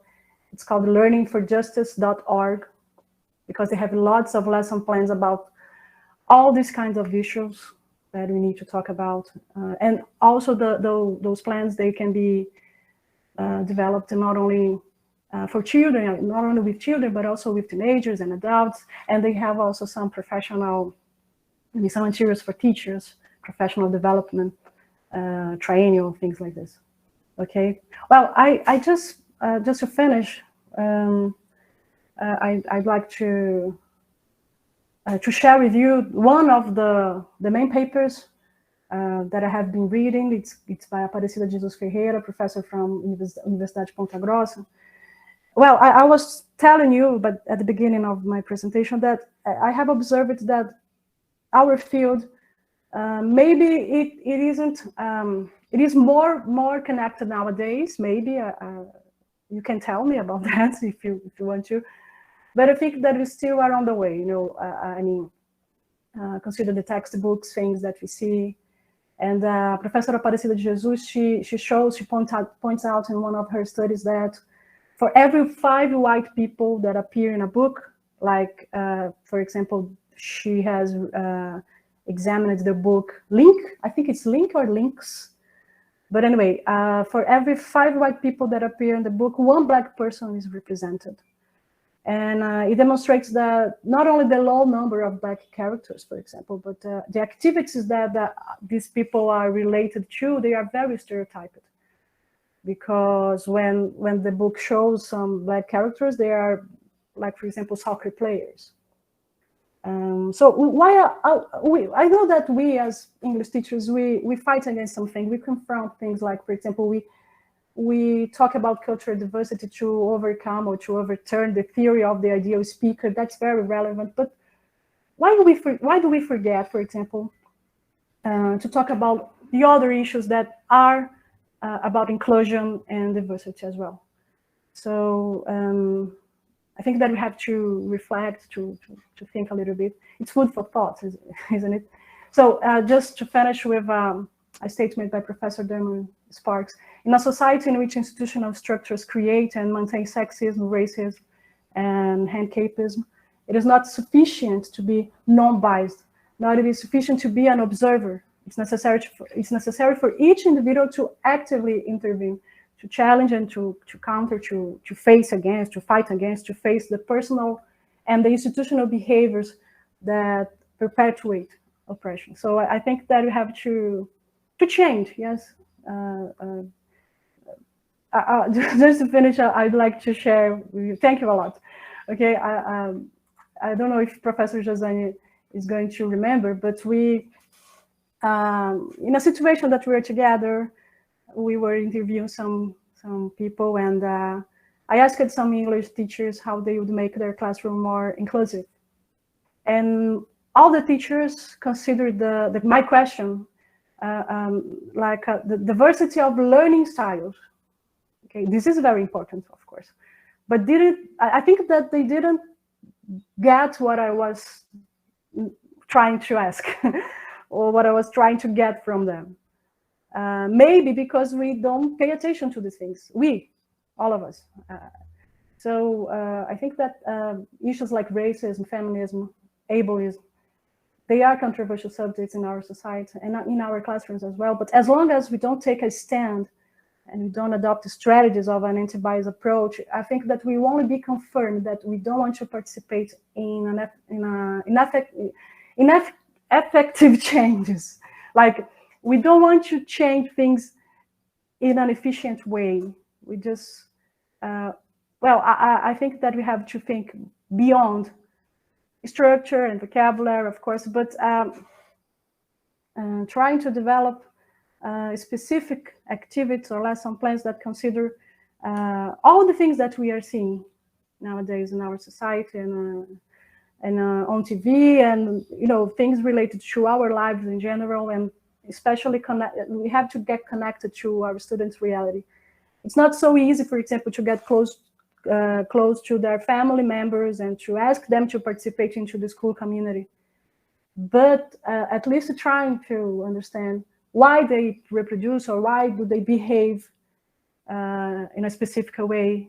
So it's part of the learning and of the teaching process. That's my opinion. So thank you very much.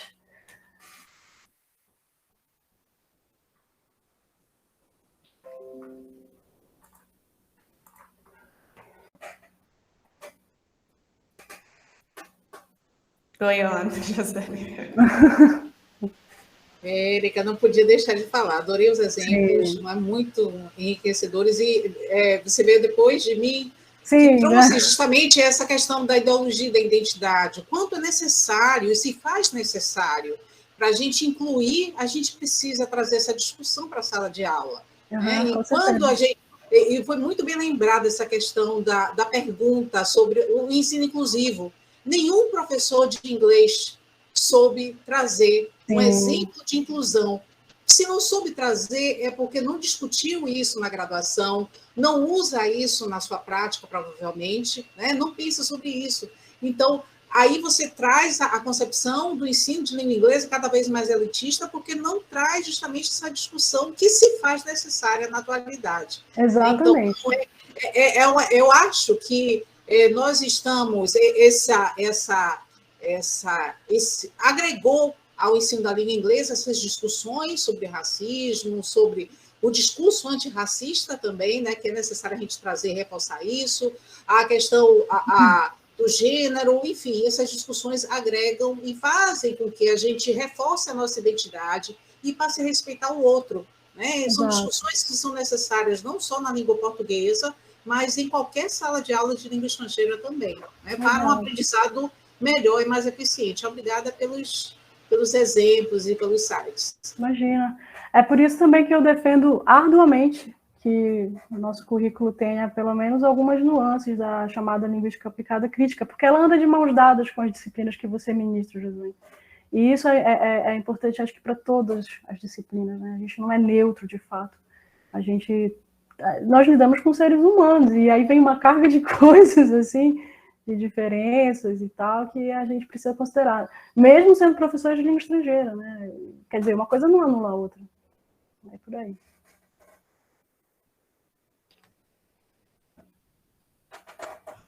Eu gostei do que você falou, né? Que é outras configurações, né? Que a gente pensar de inclusão, né? A família, quais são os outros tipos de configuração, mas assim, o meu feedback, né, do início, né, que você trouxe, vamos conversar sobre isso, parece que fica aquela coisa, mas isso as pessoas não sabem disso, não se está se falando sobre isso numa sala de aula para pequenos, né, que a princesa não é loira, que ela não é só a branca, loira, que está lá esperando o príncipe encantado, branco, loiro do olho azul.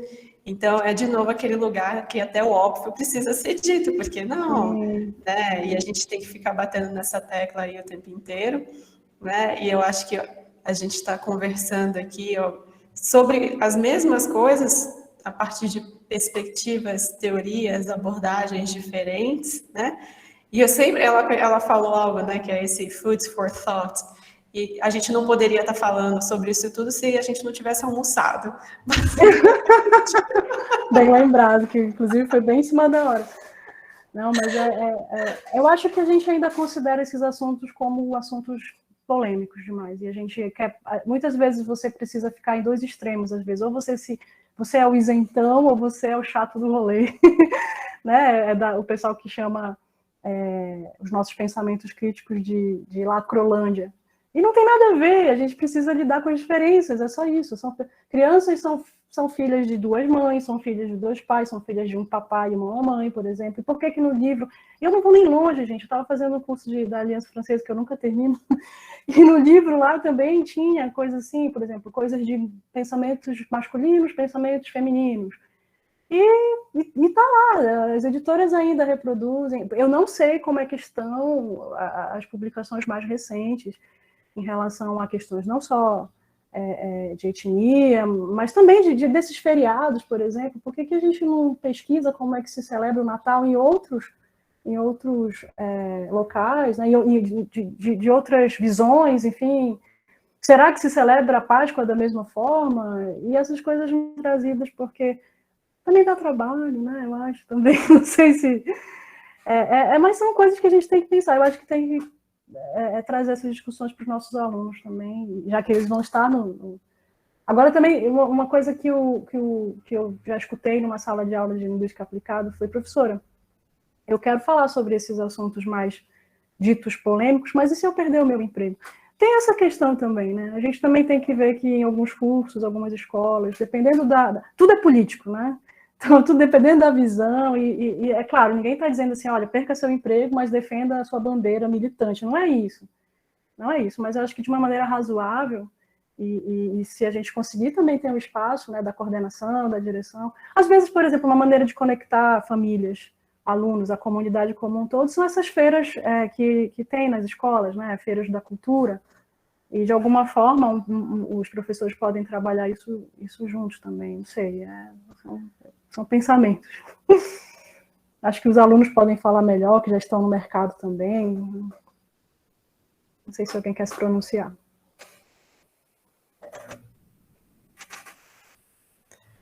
Algum? Rapidinho, a gente tem uns alunos aqui que já estão... Sim, eu estou... nós temos porque eu não a estava Yasmim, conseguindo eu tô vendo, eu acompanhar. falei aqui, o Emanuele, tem o Larissa, Maria Guilherme, Eduarda, a Cris, Gabriel. Exato, que podem falar das suas experiências, se já tiveram alguma. E notar a presença da presença ilustre da professora Gessileia, dando Obrigada, Jéssica. seu prestígio.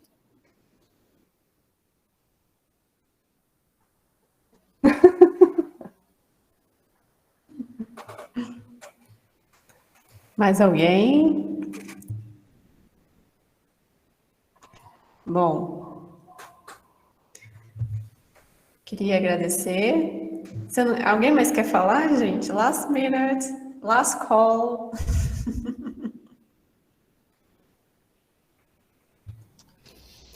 Rapidinho, eu queria só complementar o que eu já havia falado no final da apresentação da Josane. É importante a gente conversar esses aspectos. Olha, a Jéssica quer falar. Jéssica, a prioridade é sua.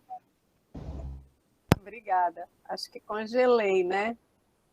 Mas estamos te Só escutando. imagem, não tem gatinho, pode falar. Que dela, quando tem problema na câmera, aparece um gatinho. Mas agora eu acho que congelou. Vocês estão me ouvindo? Sim, sim.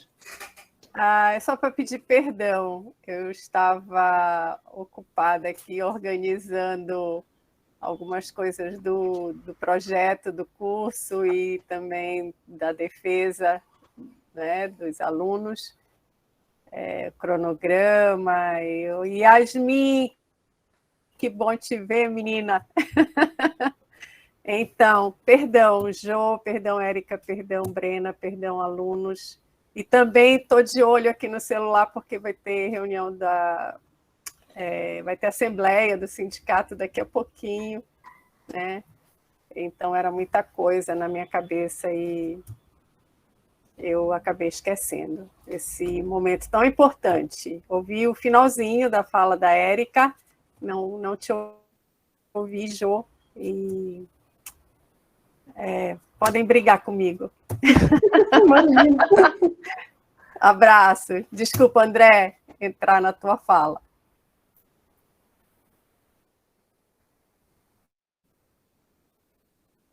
Está sempre anotado, professor. Isso. Teu microfone, telefone. A Jéssica é a nossa informante, ela vai para a Assembleia e depois ela passa para a gente as informações sim, do importante. UEPA. Só para complementar o que eu havia falado depois da Josane, que, assim, eu nunca ouvi nenhum aluno falar, mas, de repente, pode passar como dúvida na estruturação do nosso projeto algumas disciplinas e mesmo nas discussões, agora que a gente está passando por uma reformulação, a colocação de algumas disciplinas ou de alguns assuntos nas emendas das disciplinas que podem parecer distantes de ensino-aprendizagem de uma língua estrangeira. Foi aquilo que eu falei naquele meu à parte. Mas não é, porque a gente sabe que a gente trabalha numa realidade em que é uma realidade focada na construção de pessoas, na formação de pessoas, né? Nós não construímos pessoas, mas nós facilitamos a aquisição de conteúdos, nós ajudamos os alunos a crescerem, vocês indiretamente, mas a gente pensa no que vocês vão fazer no trabalho de vocês, posteriormente, né? Assim que se formarem. Então, a ideia nossa é formar profissionais que sejam mais completos. Conteúdo vocês vão ter, a gente se preocupa com isso também. Língua vocês vão ter, proficiência vocês vão ter. A gente vai ver nas defesas, é bom que os alunos do primeiro ano, a gente sempre chama os alunos do primeiro ano para virem para as defesas de TCC, para verem o que alunos que começaram do zero no primeiro ano, onde eles chegam nas defesas de TCCs, certo? Então, conteúdos linguísticos vão ter, mas a gente precisa formar pessoas que vão formar pessoas lá fora. E é importante a gente tratar desses assuntos que a gente está trazendo, que podem ser assuntos linguísticos, e nos nossos eventos vocês vão ter discussões sobre assuntos linguísticos. Eu mesmo, no começo da minha apresentação, tentei dar um viés mais de sala de aula e tal, mas depois a gente começa e, olha, prepara o teu aluno para a vida quando ele for usar o inglês lá fora com pessoas que não são pessoas que estão no livro didático. A Yasmim deu o exemplo que a figurinha não combinava com o standard, o mainstream white American English, né? E eram duas pessoas diferentes. Aí o aluno chega lá e vai tentar falar usando o standard American English, por exemplo, o standard British English, ou o standard whatever English, e a pessoa fala diferente. E a pessoa se comporta diferente. E a pessoa pensa diferente. E como é que ela vai conseguir dialogar? E às vezes você tem que se comportar de uma forma que leve à interação, ou então não, né? Desde que você interprete bem aquilo que a pessoa está falando e como ela considera. A ideia é complementar essa formação. Então, vocês vão ver alguns conteúdos que vocês... para mim isso é muito dissociado, para mim devia ficar aprendendo past perfect continuous tense, né? Future tense, e não sei o quê, e subordinate clauses, e tudo, e de repente a gente está aqui falando para vocês serem melhores professores e melhores pessoas também. Eu vejo muito isso nas conversas que a gente tem com os professores, uma preocupação que a gente tem, não é marketing não do curso, mas a gente conversa muito, a gente perde muito neurônio, como é que a gente vai abordar, se aborda, se está certo, se não está, se a gente atravessou uma linha ou não, se é para falar sobre isso. Eu lembro com a Yasmim minha monitora, a gente conversando sobre assuntos diversos, de fora de conteúdo de sala de aula. E hoje com a Daiane a gente tem umas conversas meio fora de sala de aula também, porque é importante para a formação de vocês. Diga, Erika. Não, rapidinho, pegando o gancho da Yasmim, que ela citou aqui o filme. Eu sou Marvete, né, Yasmim? Então, o Pantera Negra me lembrou uma ação muito importante dentro dessa perspectiva de currículo sem preconceito, né? Que foi uma experiência da professora Lilian Mello, na Terra Firme, na escola pública. Não lembro o nome, não sei se vocês conhecem a professora Lilian Mello, ela já participou aí de reportagens e tudo, entrevistas. E ela desenvolveu um projeto na Terra Firme para dar protagonismo. Eu não me lembro qual é o nome, mas jovens negros alguma coisa com protagonismo, eu não vou lembrar exatamente o nome, mas ela arrecadou por meio de redes sociais uma quantia aí para levar os alunos para o cinema, para assistirem o Pantera Negra, e a partir dessa experiência eles desenvolveram um documentário produzido por eles, pelos seus próprios celulares, contando suas próprias histórias. E esse documentário foi inscrito no festival, eu não lembro o nome, acho que é Festival OSGA, da Universidade da Amazônia, não sei se ainda existe. Isso foi tudo de 2017 para cá, eu acho. E aí eu sei que uma vez eu encontrei, inclusive em São Paulo, contando essa experiência num evento grande de lá. Quer dizer, você vê que não é impossível você fazer algumas ações, desde que também você tenha um apoio. Isso é na escola pública, né? No contexto da escola pública. Então, é possível desenvolver algumas coisas que possam dar espaço, né, para trazer essas questões, assim, e isso dentro de sociologia ou de língua portuguesa, mas também, por que não, em língua estrangeira? Eu acho que a gente precisa continuar tentando. Eu acho que tentando a gente está há muito tempo, a gente só não pode desistir, né? Senão a gente desiste da própria educação, e aí não dá certo.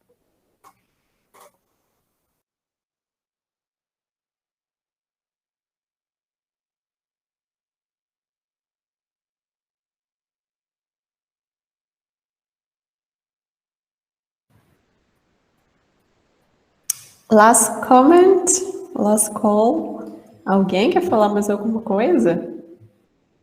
Se não, partiremos agora, Yasmim. Thanks, Yasmim, for coming today. Welcome again, welcome back at UEPA, and now it's your turn. Good afternoon. Just a moment that I share my screen. Just a minute.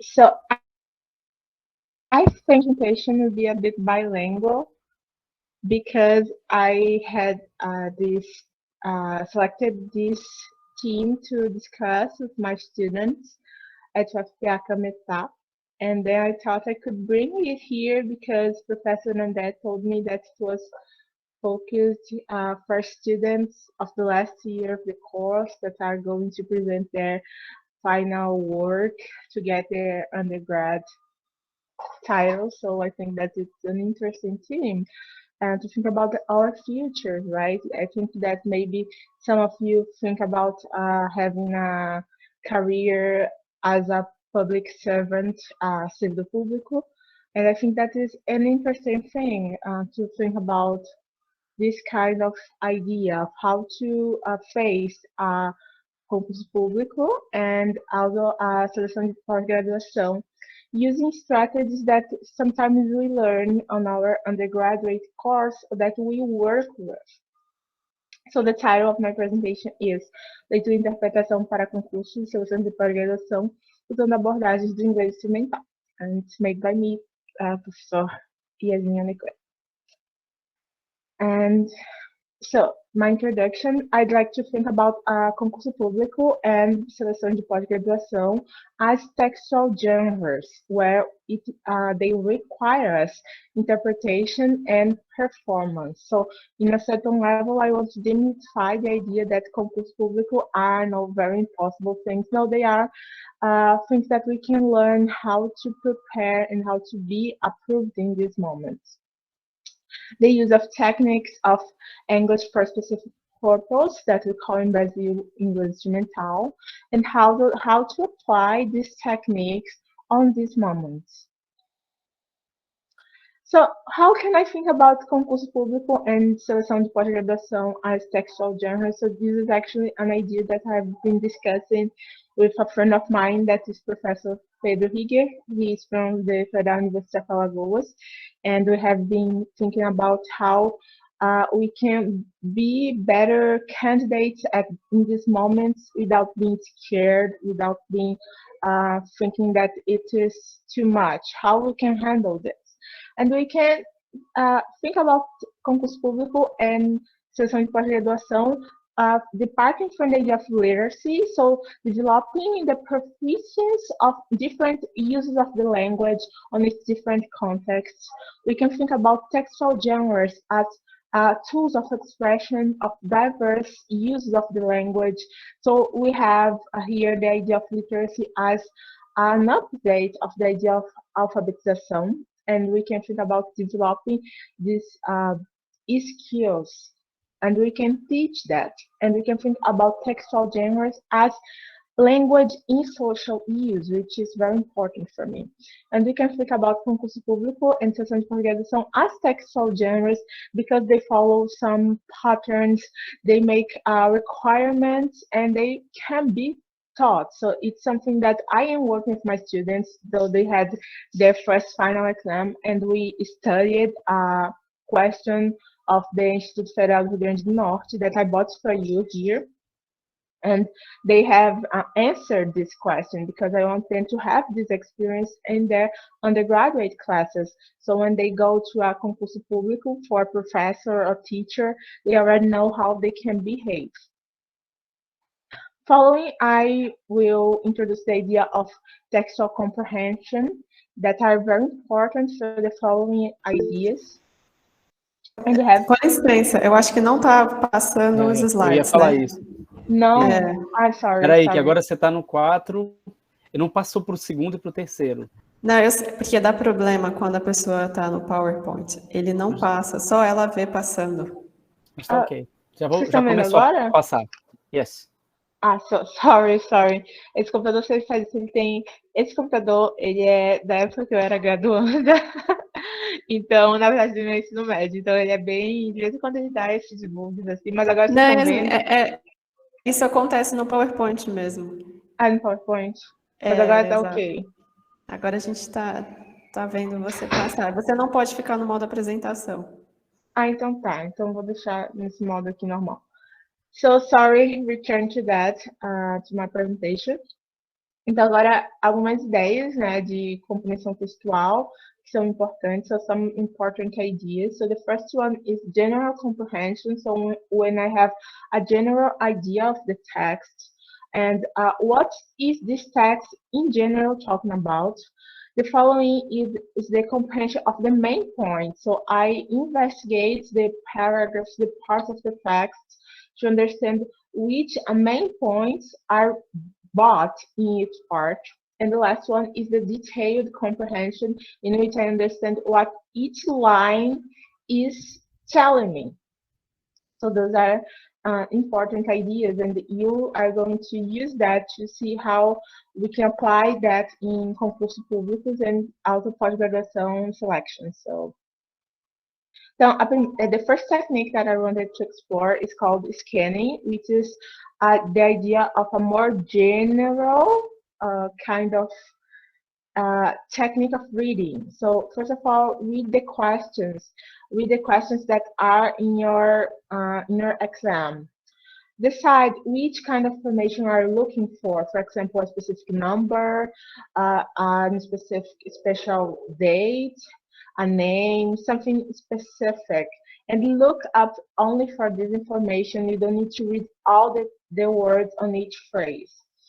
Also, you can watch and text and observe if there are special number, special letters, bold words, if there are words that are in first place, second place, and you can also look for italicized, bold words, or words that are somehow highlighted in relation to the others. So the idea of scanning, it's a more quick reading with focus specific objectives. So if you have several questions on your reading exam in a concurso público, you can just go where that question is leading you instead of trying to reread the text again, because it's very common for candidates to spend much time in questions before rendering the others.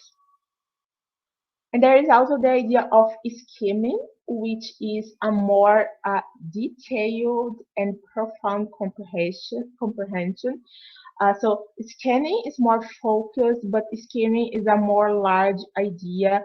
It's a more complicated technique as well. So it requires you to understand the organization of the text, the vocabulary, the ability of connecting ideas, and other skills that are more advanced.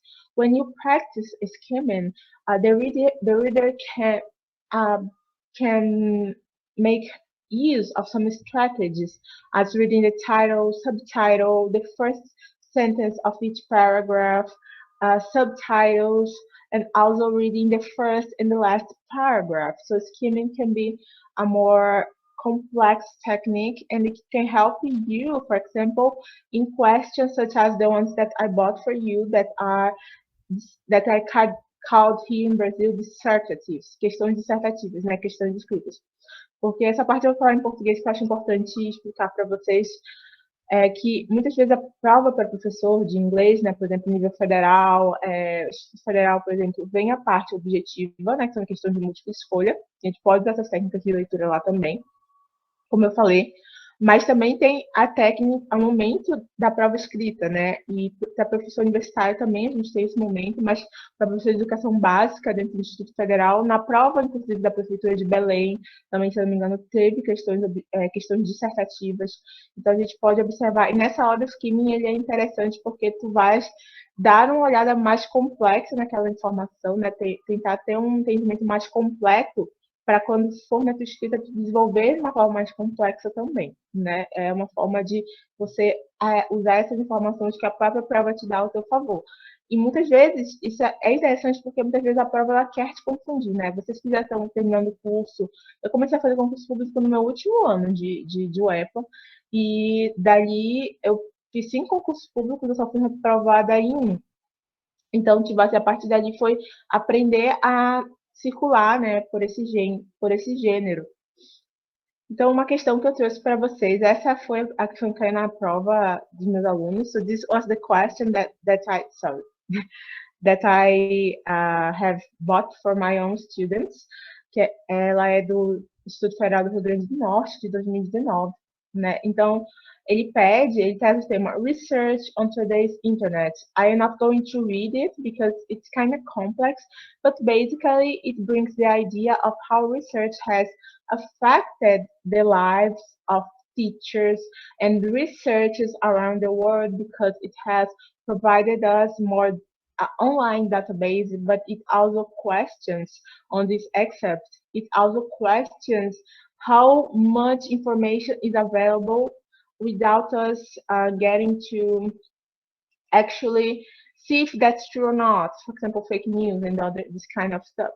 And here he brings this idea, and it's a very complex excerpt because he brings a geneticist. Imagine you being an English teacher who is making this exam to try to be a public servant as a teacher, and then he brings a geneticist, and these are very common strategies on concursos públicos, because they want to confuse you, and it's emotional. Like, for example, if I'm not sure about my own knowledge, I will see these guys from the genetics, and I will start being crazy. But no, you just have to see the general idea, just like we had in the skimming technique, and to try to, what is the general idea here? He's talking about research and teaching.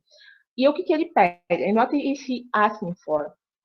Take into account that teachers are constantly on the lookout for quality authentic teaching materials and the challenges inherent to the process of locating them online. Compare the procedures involved those texts before and after the advent of the internet. Write your answer in a clear handwriting. Então, aqui ele te dá todo um texto, né, sobre pesquisa na internet, ele traz depoimento de geneticista, mas o que ele pede, né, na verdade? Ele vai falar dos materiais online e pede para comparar o procedimento de antes e depois da internet. Então, o que eu orientei aos meus alunos e que eu trago para vocês, quando vocês forem fazer provas, né, de escrita para cargo de professor, é sempre prestar muita atenção no que ele pede de fato, porque ele traz um monte de informação aqui para de confundir. Lembra lá do scanning, né, de focar nas informações. Então, assim, tem um monte de coisa, mas eu quero focar. Ó, que ele foca ali. Compare the procedures involving those tasks before and after the advent of the internet. Então, isso aqui é muito importante, os técnicos podem ajudar, porque se você se confunde, isso pode te levar a cair na fuga temática, né? e a fuga temática em muitos concursos é nota 0. Então, uma própria UFPA, se não me engano, está lá no edital previsto que é nota 0, para se você tiver fuga temática na sua prova dissertativa, né, que é uma das etapas.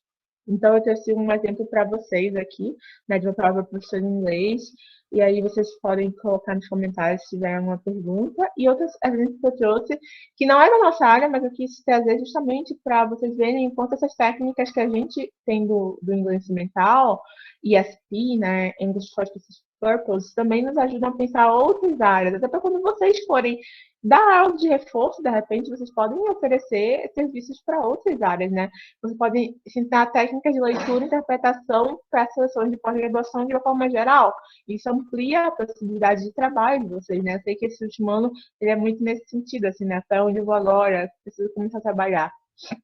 Então, aqui é uma questão da pós-graduação de Direito, aqui da UFPA, de 2015, né? E daí eles pedem, por exemplo, para falar sobre mecanismos judiciais do âmbito internacional e traz também como comparação com o âmbito nacional.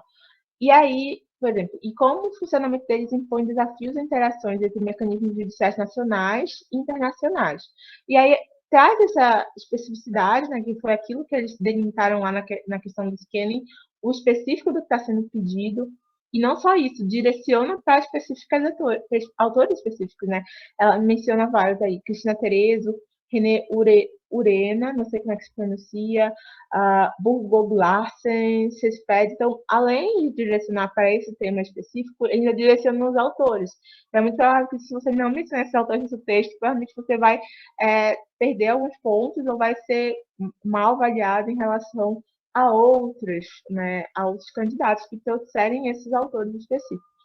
Então, assim, essa foi a minha fala, né? Ela foi mais voltada assim, para uma parte um pouco mais pragmática, né, que é tentar trazer, né, o que eu começando a pensar agora, né, nesse desenvolvimento do letramento, né, como que a gente ensina as pessoas a passarem por um concurso público, como é que a gente ensina as pessoas a entenderem um concurso público, né, o funcionamento desse gênero. E é isso, e eu queria aproveitar, né, agora, final, para agradecer a UEPA, né, que foi a instituição onde eu me formei, né, agora eu sou professora adjunta e efetiva da Federal do Pará, né, e em breve, se tudo der certo, futuramente reitora dessa mesma universidade.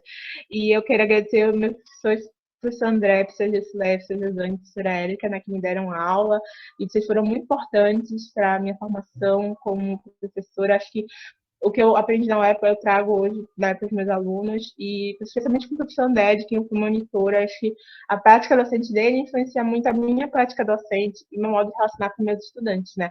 E eles até acham estranho, assim, porque algumas coisas eu sou bem tranquila, né?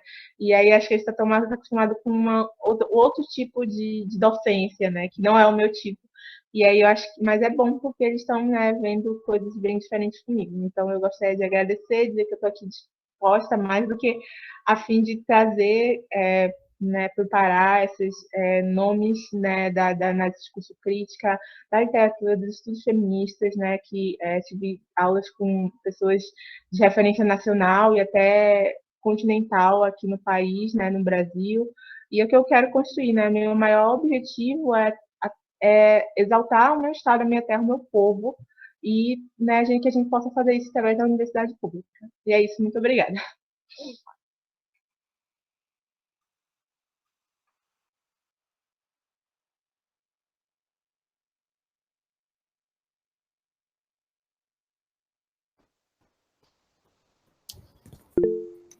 A gente diz que eles vão virar colega, e eles acham que a gente está brincando, né, Josane? A gente diz, olha, se formou, agora é colega. Não. Pois é, isso que eu queria trazer o agradecimento a Yasmim pela fala, extremamente importante, né? A questão do gênero do concurso é preciso ser discutido, ser mostrado, que você trouxe de uma forma muito clara, né? Agradecer por esse retorno que você nos deu, né? Uma alegria, um orgulho imenso ver você aqui, né? Já com o seu doutorado, já professora, né? Só tem que vir para cá, Yasmim. Sai daí, vem para cá. Isso que eu ia dizer, a Jéssica já tirou as palavras da minha boca. Exatamente isso. Gente, piada interna, a Yasmim é adjunta. tá? Piada interna. Então... Ela vem como adjunta e te dá um jeito. Eu dou o meu adjunto para ela. Não, deixa a menina lá brilhando, rapaz. Ei, Érica, deixa ela vir para cá. Pode vir, está te esperando. Não ouve a Érica. Parabéns, Yasmim. Parabéns, de verdade.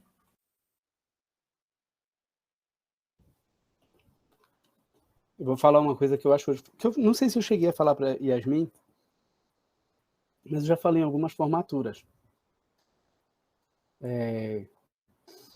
Que a docência, ela tem essa paga indireta. A gente sabe que a gente é proporcionalmente mal remunerado, né? Não é que a gente seja mal remunerado em toda a sociedade, não. Para o trabalho que a gente tem, para as coisas que a gente faz, que a gente tem que lidar com extensão, pesquisa, junto com as aulas, aquela metáfora do iceberg se aplica muito ao professor. A parte visível é aquilo que sai na aula e a parte invisível, que é a maior quantidade de trabalho que a gente tem, não aparece.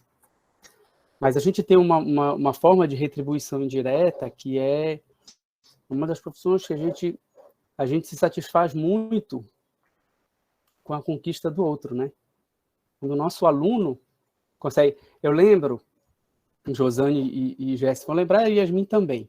A gente estava numa banca de correção do vestibular, a Yasmim foi lá visitar a gente para dizer que ela tinha passado no mestrado. Ou que ela já estava no mestrado, foi dizer para a gente que ela estava no mestrado. Ela, eu não sei se estava a Ana Carolina com ela, a colega dela, e a Josi. Eu não sei se eram as três, mas eu sei que as três estavam no mestrado. Aí ela foi falar, eu imediatamente entrei na sala, chamei Josane e Gessileia e disse, olha, babado, né? Notícia nova, bora, vem.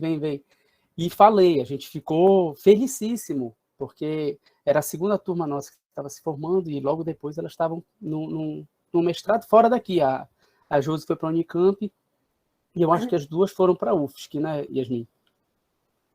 Exatamente. Passou no mestrado, apesar da professora orientadora dela, coitadinha. E assim, isso daí é uma coisa que eu percebi, né?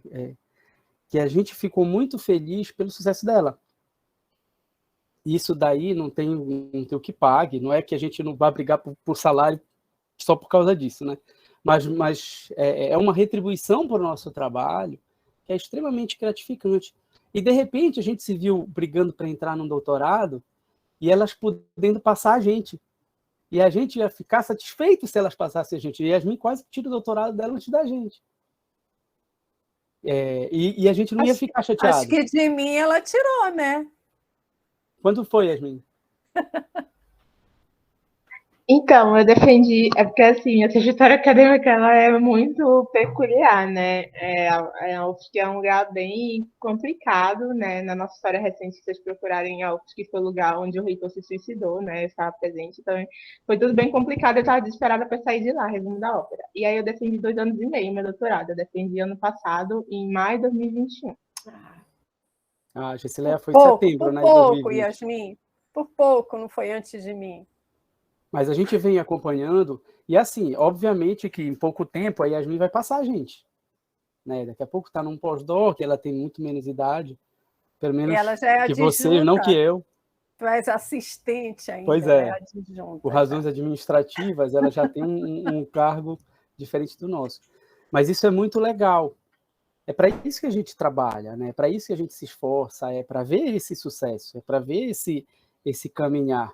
E não só nos achievements acadêmicos. Né? Pessoas legais, pessoas boas, pessoas sensíveis, pessoas cidadãs.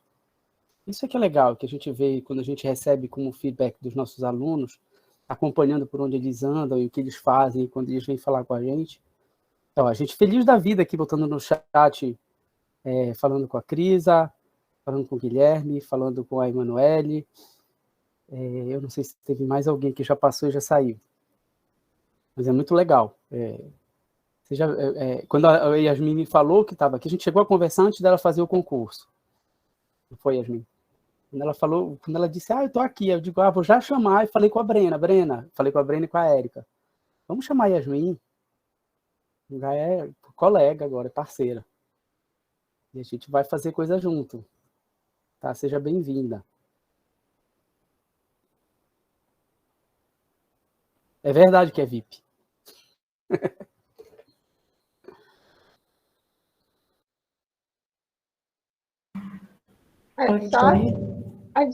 Só para fechar, né? Só agradecer, dizer para as pessoas que estão na graduação, né, os graduandos que estão, que às vezes a gente tem uma certa, sei lá, mentalidade assim, de se subestimar, né? Mas que é importante vocês confiarem na formação de vocês e do lugar de onde vocês estão saindo, sabe? E eu sempre tive muito orgulho, eu sempre falei, Santa Catarina, em todos os lugares que eu fui, que eu era da UEPA, né? Então eu tenho muito orgulho e tenho esse orgulho, sabe? Falem, não fiquem com medo, vergonha ou foquem fulano de tal lugar, não, sabe? Confiem na formação de vocês. E queria agradecer por essa formação, inclusive.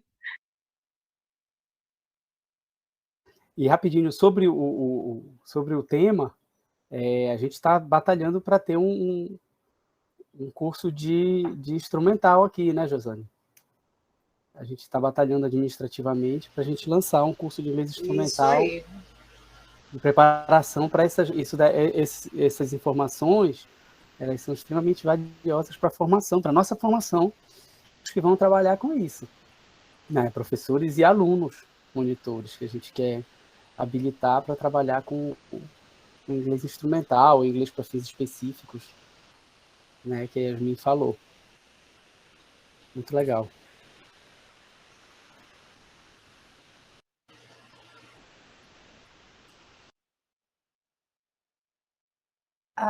Eu acho muito interessante essa participação como a da Yasmim, né? É óbvio que a gente fica aqui babando, né? Isso que o André falou é verdade, a gente se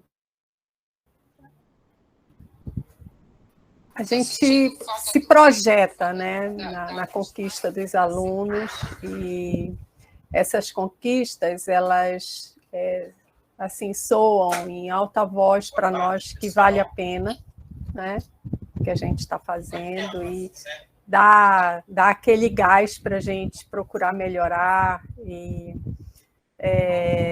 essa experiência de ver os alunos, os ex-alunos nossos, né, seguindo, ouvindo aqueles conselhos que a gente dá lá no primeiro dia de aula: olha, a vida profissional de vocês está começando agora, os 4 anos passam rápido, já é para pensar no mestrado, no doutorado, e a gente vai... E é o que a gente deseja, né? Então, é muito legal. E isso serve, eu acho que, para que os nossos atuais alunos tenham a oportunidade de ouvir a professora, a doutora Yasmim, né, se apresentando, eu acho que torna bem real aquilo que a gente luta, né, para passar para os alunos sobre a formação. E essa experiência legal dos colegas todos que estão aqui, quem está na UEPA há mais tempo sou eu, né? André, já tenho 21 anos de UEPA, né? Começando a pensar na aposentadoria.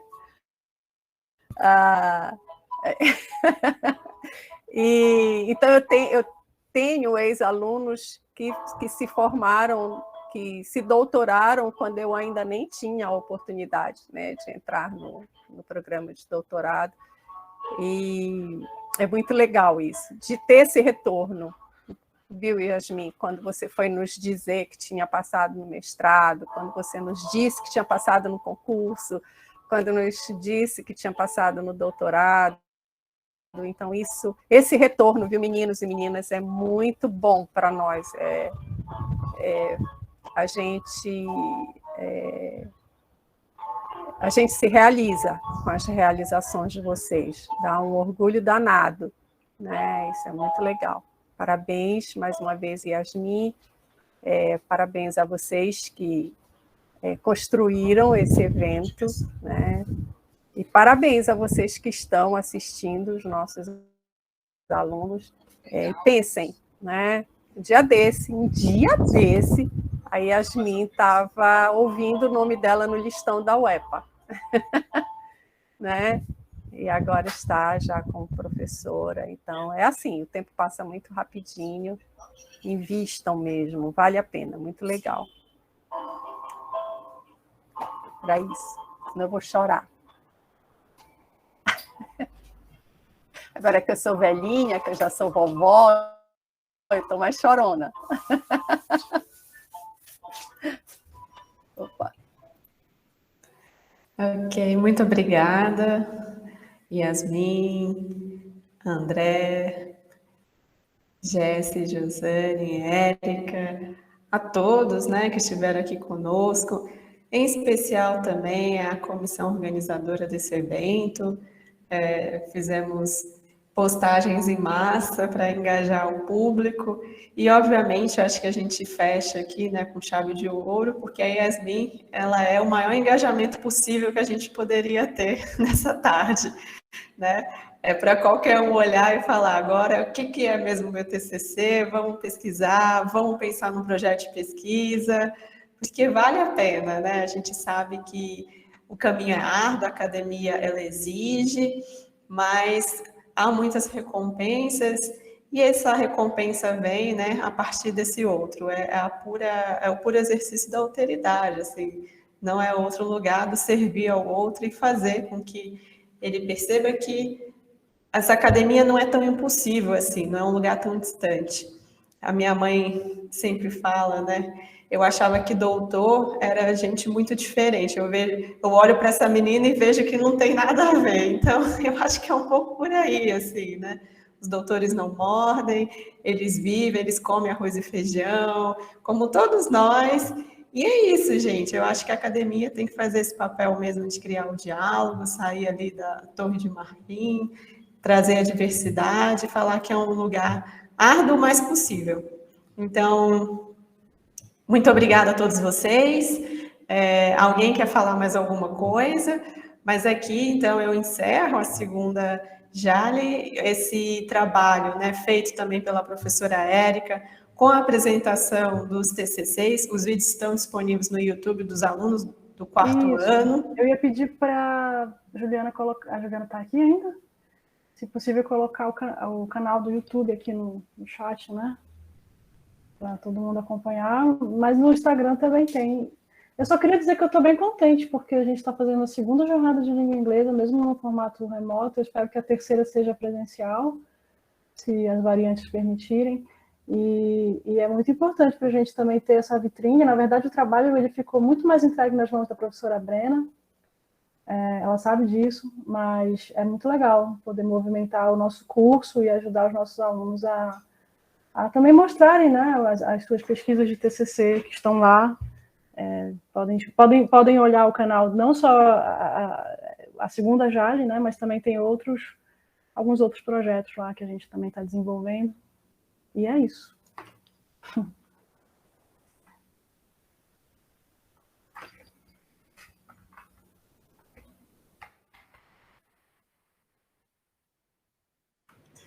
Okay, guys, I think that's it. Thank you, and see you next time. Bye-bye.